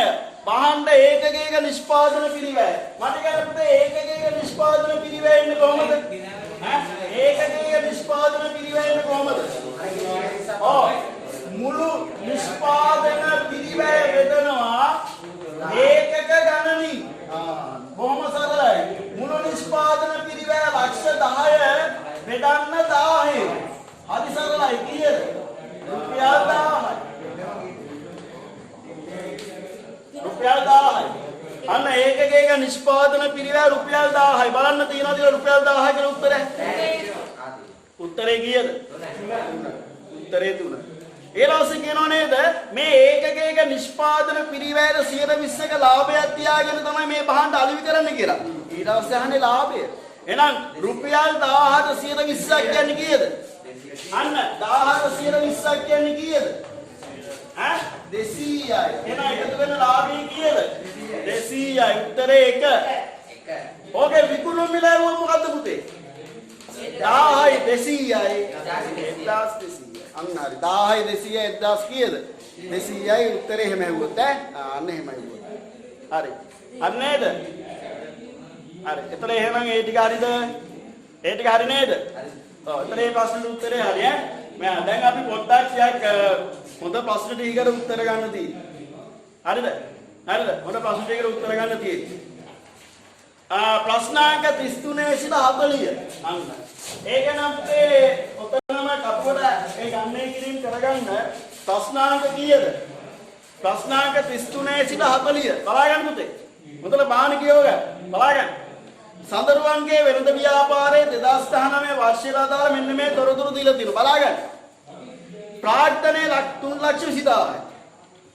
ඒ කියන්නේ 2019 වර්ෂේ. ඉදම්මා ගොඩනැගිලි 3,40,000යි, දීවරු 92,000යි. 19 එක එක ආරම්භකයේ 5,56,000යි. ණයගැතුව 44,000යි. ගැනිලි 15 ආයෝජන මුදල් සුද්ධ ලාභය දීලා තියෙනවා පුතේ. සුද්ධ ලාභය හොයන්න ඕනේ නැහැ. සුද්ධ ලාභය දීලා. ඊළඟට බැංකු ණය ණයීම බැංකු අයලා උපචිත වියදම් 2019 12.31 තොගය අවසන් තොගය. මේක පුතේ මේ නිකන් ලිස්ට් එකක් දීලා තියෙනවා. ඒ ලිස්ටෙන් තියෙන ගනුදෙනු වලට සම්බන්ධ තොරතුරු වලට අනුව අපි මේ ගණනය කිරීම කරන්න ඕනේ. පුතේ ගණනය කිරීම කරනකොට මේ ඒකේ ඒ ගණන කිරීම පැත්තක පැහැදිලිව කරලා උත්තරයට එන්න එක තමයි හොඳම. දැන් පළවෙනි ප්‍රශ්නාංක 33 කියන්නේ මොකද්ද? ජංගම නොවන වත්කම් වල එකතුව. හරිද? එතකොට ඔයා කටු වැඩක් කරනවා නම් ජංගම නොවන වත්කම් වල එකතුව කොහොමද අපි ගන්නේ? මොනවාද ජංගම නොවන වත්කම්? මේ ගානේ ජංගම නොවන වත්කම් මොනවාද? පෘෂ්ඨයක් සහිත ජංගම නොවන වත්කම් මොනවාද? පෘෂ්ඨය රහිත ජංගම නොවන වත්කමුත් තියෙනවා මේකේ. මොකද්ද? ජංගම නොවන වත්කම් වර්ග දෙකයි. පෘෂ්ඨ සහ මොකද්ද? අෂ්ටුෂ්ඨ. මේ පෘෂ්ඨ ජංගම නොවන වත්කම් තමයි ඉදම් ගොඩනැගිලි මෝටරත යන්ත්‍ර වගේ වුණා. අෂ්ටුෂ්ඨය තමයි ආයෝජන කීර්ති නාමය වගේ වුණා. තේරුණාද? දැන් බලන්න ලිස්ට් එක තෝරගන්න. අන්න ඉදම්මා ගොඩනැගිලි කීයද ලියාගන්න මෙහෙම. ඉදම්මා ගොඩනැගිලි කීයද මේ ගානේ? 3,40,000. අන්න 3,40,000. ලියාගන්න ලිස්ට් එක ලියාගන්න පුතේ. ඊළඟ දීවලු කීයද? දීවලු කීයද? 92,000යි. අන්න 92,000 ලියාගන්න. තව තෝරන්න පුතේ මේකේ ජංගම නොවන වත්කම්. මේ ආයෝජන තියෙනවා කීයද රුපියල්? 60,000. ආයෝජන 60,000යි. දැන් මොකද ටික එකතුව බලන්න 60 ගන්න. දැන් බලන්න බිංදුවයි මේ ටික 2යි. මෙතන කීයද පුතේ ඉන්නේ? 9යි 4,90,000. එහෙම උත්තරයක් තියෙනවද? යන්ත්‍ර ගත්තේ නැහැ නේද අපි? යන්ත්‍ර 40,000ක් තියෙනවා. සෝරි. යන්ත්‍ර තියෙනවනේ. ඔව්. යන්ත්‍ර තියෙනවා 40,000. බලන්න තව මොනවාරි මග ඇරුණා කියලා. ඉඩම්මා ගොඩනැගිලි හැර 3,40,000යි දීබරු කීයද? 92,000යි ආයෝජන 60,000යි යන්ත්‍ර 40,000යි. බලන්න එතන උත්තරේ එනවද කියලා. බලන්න බිංදුව 3යි අන්න උත්තරේ 4,32,000යි. නැද්ද? 5,32,000යි නේ. උත්තරේ 2. අන්න ඒකේ උත්තරේ 2. 5,32,000යි උත්තරේ. උත්තරේ 2. හරි ඒ වගේ ගණනය කරගන්න ඈ. ඒවා ගණනය කරන්න. යම් ඊළඟ ප්‍රශ්නාංකයේ 34 ජංගම වත්කම් වල වටිනාකම. උදේ මේකේ ලිස්ට් එකේ ජංගම වත්කම් කීයද? අර වගේම කටු වැඩක් දාලා අංක 34 කියලා දාලා. ඒ වගේම හොඳ. නිකන් මේ එකතු කරලා ගන්න පුණා වැරද්දක් නෑ. නමුත් අපි පොඩ්ඩක් බලමු. මේකේ ජංගම වත්කමක් කියනකොට ජංගම වත්කමක් කියන්නේ දැන් මෙතන පුතේ ප්‍රශ්නයක් තියෙනවා යාට. බඩු තොගය කියන්නේ ජංගම වත්කමක්. හැබැයි බඩු තොග දෙකක් තියෙනවා. එකයි එක බඩු තොගයකුත් තියෙනවා. 12.31 බඩු තොගයකුත් තියෙනවා. අපි 12.31 ගැනයි අවධානය යොමු කරන්නේ. වර්ෂ අන්තිමට බඩු තොගය තමයි තොගය. එහෙනම් අපි අවසන් තොගය වශයෙන් ගන්න කීයද? 30,000. අන්න තොගය. ඊළඟට තොගය කීයද? 30,000. එතන උඩ තියෙන තොගය ගන්නෑ. තව ජංගම වත්කමක් කියන ලිස්ට් එකෙන් බලලා ණය ගැතියෝ 48,000යි. ණය ගැතියෝ කීයද? 48,000යි. ණය ගැතියෝ 48,000යි. ඊළඟ මුදල් ශේෂය 24,000යි. අන්න මුදල් ශේෂය 24,000යි. මුදල් ශේෂය 24,000යි. තව පොඩ්ඩක් බලන්න මගේ හැරිච්ච මොන හරි තියෙනවද කියලා. බැංකු ණය කියන්නේ වගකීමක් නේ. අපි ජංගම වත්කම් අහන්න පුතේ. මම දැන් ඔච්චරයි නේද? බලන්න ඔය ටිකේ උත්තරේ කියලා 0.3යි 0.3යි මෙතන 12න් දෙක එකක් ඉතිරි 7යි 9යි 10යි 1,02,000යි 1,02,000 උත්තරයක් තියෙනවද? අන්න උත්තරේ 1. අන්න උත්තරේ 1. ප්‍රශ්නාංක 34ක උත්තරේ 1. උත්තරේ 1. ඊළඟ පුතේ ප්‍රශ්නාංක 35 මුළු හිමිකම කීයද අහනවා. පුතේ මෙහෙමයි. ව්‍යාපාරයක තනිපුද්ගල ව්‍යාපාරයක හිමිකම හැදෙන්නේ ප්‍රධාන අංග 3කින්. එකක් තමයි ප්‍රාග්ධනය. අනුලියාගන්න. ප්‍රාග්ධනය. මේ ගානේ ප්‍රාග්ධනය කීයද? 3,00,000 කීයද? 20,000. ලියාගන්න ප්‍රාග්ධනය කියලා තුන අංක දාන අංක කීයද? 35. ප්‍රාග්ධනය. ප්‍රාග්ධනයට එකතු කරන්න පුතේ සුද්ධ ලාභය. අන්න සුද්ධ ලාභය එකතු කරන්න. මේකේ සුද්ධ ලාභය කීයද? සුද්ධ ලාභය කීයද දීලා තින්නේ? 1,00,000 කීයද පුතේ? 40,000. ඔය දෙක එක්කව දැන් ඔතන එනවා 4,00,000 කීයද? 60,000යි. ඕකෙන් අඩු කරන්න පුතේ අයිතිකාරයාගේ ගැනිලි. අන්න අයිතිකාරයාගේ ගැනිලි අඩු කරන්න කීයද ගැනිලි? 15,000යි. යන්න හරි. ගැනිලි 15,000ක් අඩු කරන්න. එතන උත්තරේ නේ පුතේ 4,40,000 කීයද? 5000යි. ඒ අනුව හිමිකම එන්නේ ප්‍රාර්ථනයේ සුද්ධලාභේ එකතු කරලා ගැනීම මොනා කළාමද? ආරු කරා. එහෙම උත්තරයක් තියෙනවද? අන්න හරි. 4,45,000. යන්න ප්‍රශ්නාංක 36. ප්‍රශ්නාංක 36. ප්‍රශ්නාංක 36. බලන්න ප්‍රශ්නාංක 36. හරිද? ප්‍රශ්නාංක 36. ප්‍රශ්නාංක 36. ප්‍රශ්නාංක 36. හරි ඕකේ. ජංගම වගකීම් වල වටිනාකම කීයද? අන පුතේ ප්‍රශ්නාංක 36. ජංගම වගකීම්. ජංගම වගකීම්. එතන පුතේ ජංගම වගකීම් වල වටිනාකම. ජංගම වගකීම් කොහොමද එන්නේ? මේක මට සිලෙක්ට් කරන්න පුතේ ජංගම වගකීම්. හරි. මොනවද පුතේ මේ ගානේ ජංගම වගකීම්? ඔන්න අපි තෝරනවා. මෙන්න ජංගම වගකීම මොකද්ද? ණය හිමියෝ. අන්න කියන්නේ. ණය හිමියෝ. ජංගම වගකීමක් තමයි පුතේ ණය හිමියෝ. කීයද? 80000. ණය හිමියෝ 80000. ඔන්න අපේ ජංගම වගකීම. තව එකක් කියන්න පුතේ මට බලලා. ජංගම වගකීමක් කියන්නේ බැංකුව මොකද්ද? අයිලා. බැංකුව කියන්නේ දිගු කාලීන වගකීමක්. අන්න බැංකුව අයිලාව. බැංකුව අයිලාව. අන්න රුපියල් 35000යි බැංකුව අයිලාව. 35000යි. මෙන්න තව එකක් තව ජංගම වගකීමක් කියන්නේ පුතේ මොකද්ද? ඈ? උපචිත මොකද්ද පුතේ? වියදම් අන්න හරි. උපචිත වියදම් කීයද? උපචිත වියදම් කියන පුතේ 20000යි. හරි නේද?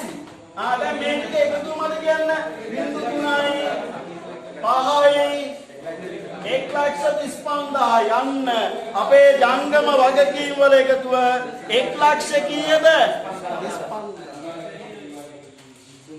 1,00,000 කීයද?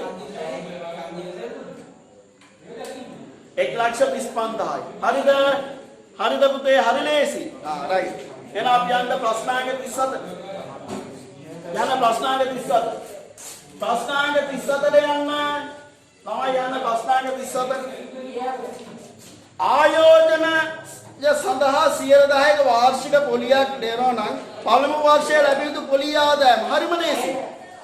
මේ බලන්න ආයෝජනේ කීයද? රුපියල් 60000යි. 60000 10%කින් කීයද? 6000. ඒවල බොහොම සරලයි පුතේ. අන්න 60000 10%කින් 6000යි. උත්තරේ 1. උත්තරේ 1. හරිද? රයිට්. දැන් හරිද? අපි ප්‍රශ්නාංක 38 ගැන පොඩ්ඩක් බලමු. බැංකු අයිලා පොලිස් සහ බැංකු ගාස්තු. පුතේ බැංකු අයිලා පොලිස් සහ බැංකු ගාස්තු වැටෙන්නේ මොන වියදමක් වශයෙන්ද? බැංකු අයිලා පොලිස් සහ බැංකු ගාස්තු මොන වියදමක්ද? මූල්‍ය වියදමක්. උත්තරේ 3. මූල්‍ය වියදමක් උත්තරේ 3. හරි වැරදි බලාගන්න. බලන්න උත්තරේ 3ද කියලා. රයිට්. ඔව්. ප්‍රශ්නාංක 39. ව්‍යාපාරයක ද්‍රවශීලතාවයේ පෙන්눔 කරන ප්‍රකාශනය. පුතේ මෙහෙමයි. අපි ඉස්සෙල්ලා දැනගන්න ඕනේ මේ ද්‍රවශීලතාවය කියන්නේ මොකක්ද කියලා. හරි? ද්‍රවශීලතාවය කියන්නේ අපි වත්කමක කිසියම් වත්කමක් අවම කාලයකින් සහ අවම අලාභයකින් යුක්තව මුදල් බවට පත් කිරීමට ඇති හැකියාවට කියනවා ද්‍රවශීලතාවය.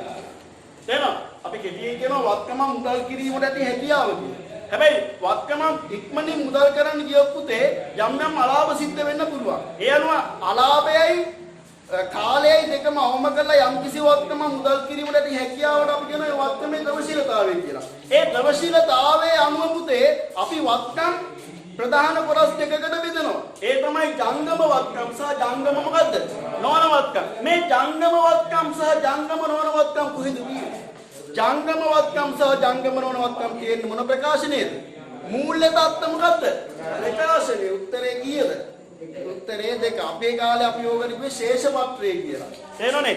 දැන් ඔය ඔක්කොම නම් වෙනස් වෙලානේ තියෙන්නේ පුතේ. ඒ කාලේ අපි ඉගෙන ගත්ත ශේෂ පත්‍රය. තේරෙනවනේ? ඒ කාලේ අපි ආදායම් ප්‍රකාශනයට කිව්වේ වෙළඳාම මොකද්ද? ලාභ ගිණුම. ඊට පස්සේ දැන් ඔය O level පන්තිය ඕගලන්ට කියනවා පුතේ ලාභ ප්‍රකාශනය කියලා. නමුත් අපි ඒ level පන්තියේදී ඕකට කියන්නේ මොකක්ද දන්නව නේද? විස්තීර්ණ ආදායම් ප්‍රකාශනය. තවත් පොඩ්ඩක් වෙනස් කරලා නම් හරිද? දැන් අපි හැම වෙලේම ඉස්සරහට නේ. දැන් අපි ඉස්සරහට මොකද්ද? ව්‍යාපාරයක මෙහෙයුම් ප්‍රතිඵලය දක්වන්නේ. පුතේ මෙහෙයුම් ප්‍රතිඵලය කියන වචෙන්ට බය වෙන්න එපා. මෙහෙයුම් ප්‍රතිඵලය කියන්නේ මොකද්ද? ව්‍යාපාරේ ලාභයක්ද තියෙන්නේ? අලාභයක්ද තියෙන්නේ? අතිරික්තයක්ද තියෙන්නේ? ඌනතාවය. මොකද ඒ මොකද ඒ මං කිව්වේ? දැන් ලාභයක්ද අලාභයක්ද දන්නවනේ. දැන් ඔයාලා පුරුදු වෙව්වනේ. දැන් ධනි පුද්ගල ව්‍යාපාරවල ලාභයක් තියෙනවා මොකද්ද? අලාභයක් තියෙනවා. ඒ තමයි මේ ප්‍රතිඵලය. ඒතර ඕගලන්ට තියෙනව නේද ලාභ පරමාර්ථයෙන් තොර ව්‍යාපාර. පීඩා සමාජ, වර්ණාධාර සමිති ඒගොල්ලන් පුතේ ලාභී කියන්නේ ලාභයද? ලාභය කියන ආදායම වලින් විඳන්නේ කඩු කරාට පස්සේ කියන්නේ. ඒකට ඒගොල්ලන් කියන්නේ මොකද්ද පුතේ? අතිරික්තය. අලාභයක් නම් කියන්නේ මොකද්ද? ඌනතාවය. එහෙනම් මෙහෙයුම් ප්‍රතිඵලය කියන්නේ එක්ක ලාභය එහෙම නැත්නම් මොකද්ද? අලාභය. එහෙම නැත්නම් අතිරික්තය නැත්නම් මොකද්ද? ඌනතාවය. ඒතර ඒක හදන්න, ඒක හොයන්න. අපි හදන ප්‍රකාශනය තමයි මොකද්ද? ඔයා හදන ලාභ ප්‍රකාශනය. එහෙම එකක් තියනවද?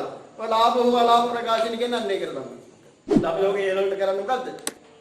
විස්තීර්ණ ආදායම් ප්‍රකාශනය කියලා කියන්නේ. හරිද? අපි මෙතෙන්ද කියන්නේ ලාභ ප්‍රකාශනය කියලා. හැබැයි පුතේ ලාභ ප්‍රකාශනය අපි හදන්නේ ලාභාර්ථයෙන් ගෙනෙන ව්‍යාපාර, ලාභාර්ථයෙන් තොර ව්‍යාපාර හදන එකට කියන ආදායම් හා වියදම් කිරුවා. තේරෙනවද? හරි. ඒතරක එහෙම වුණත් අපි මෙහෙයුම් ප්‍රතිඵලය දක්වන්නේ මේකේ ලාභ ප්‍රකාශනය කියලා තමයි කියන්නේ.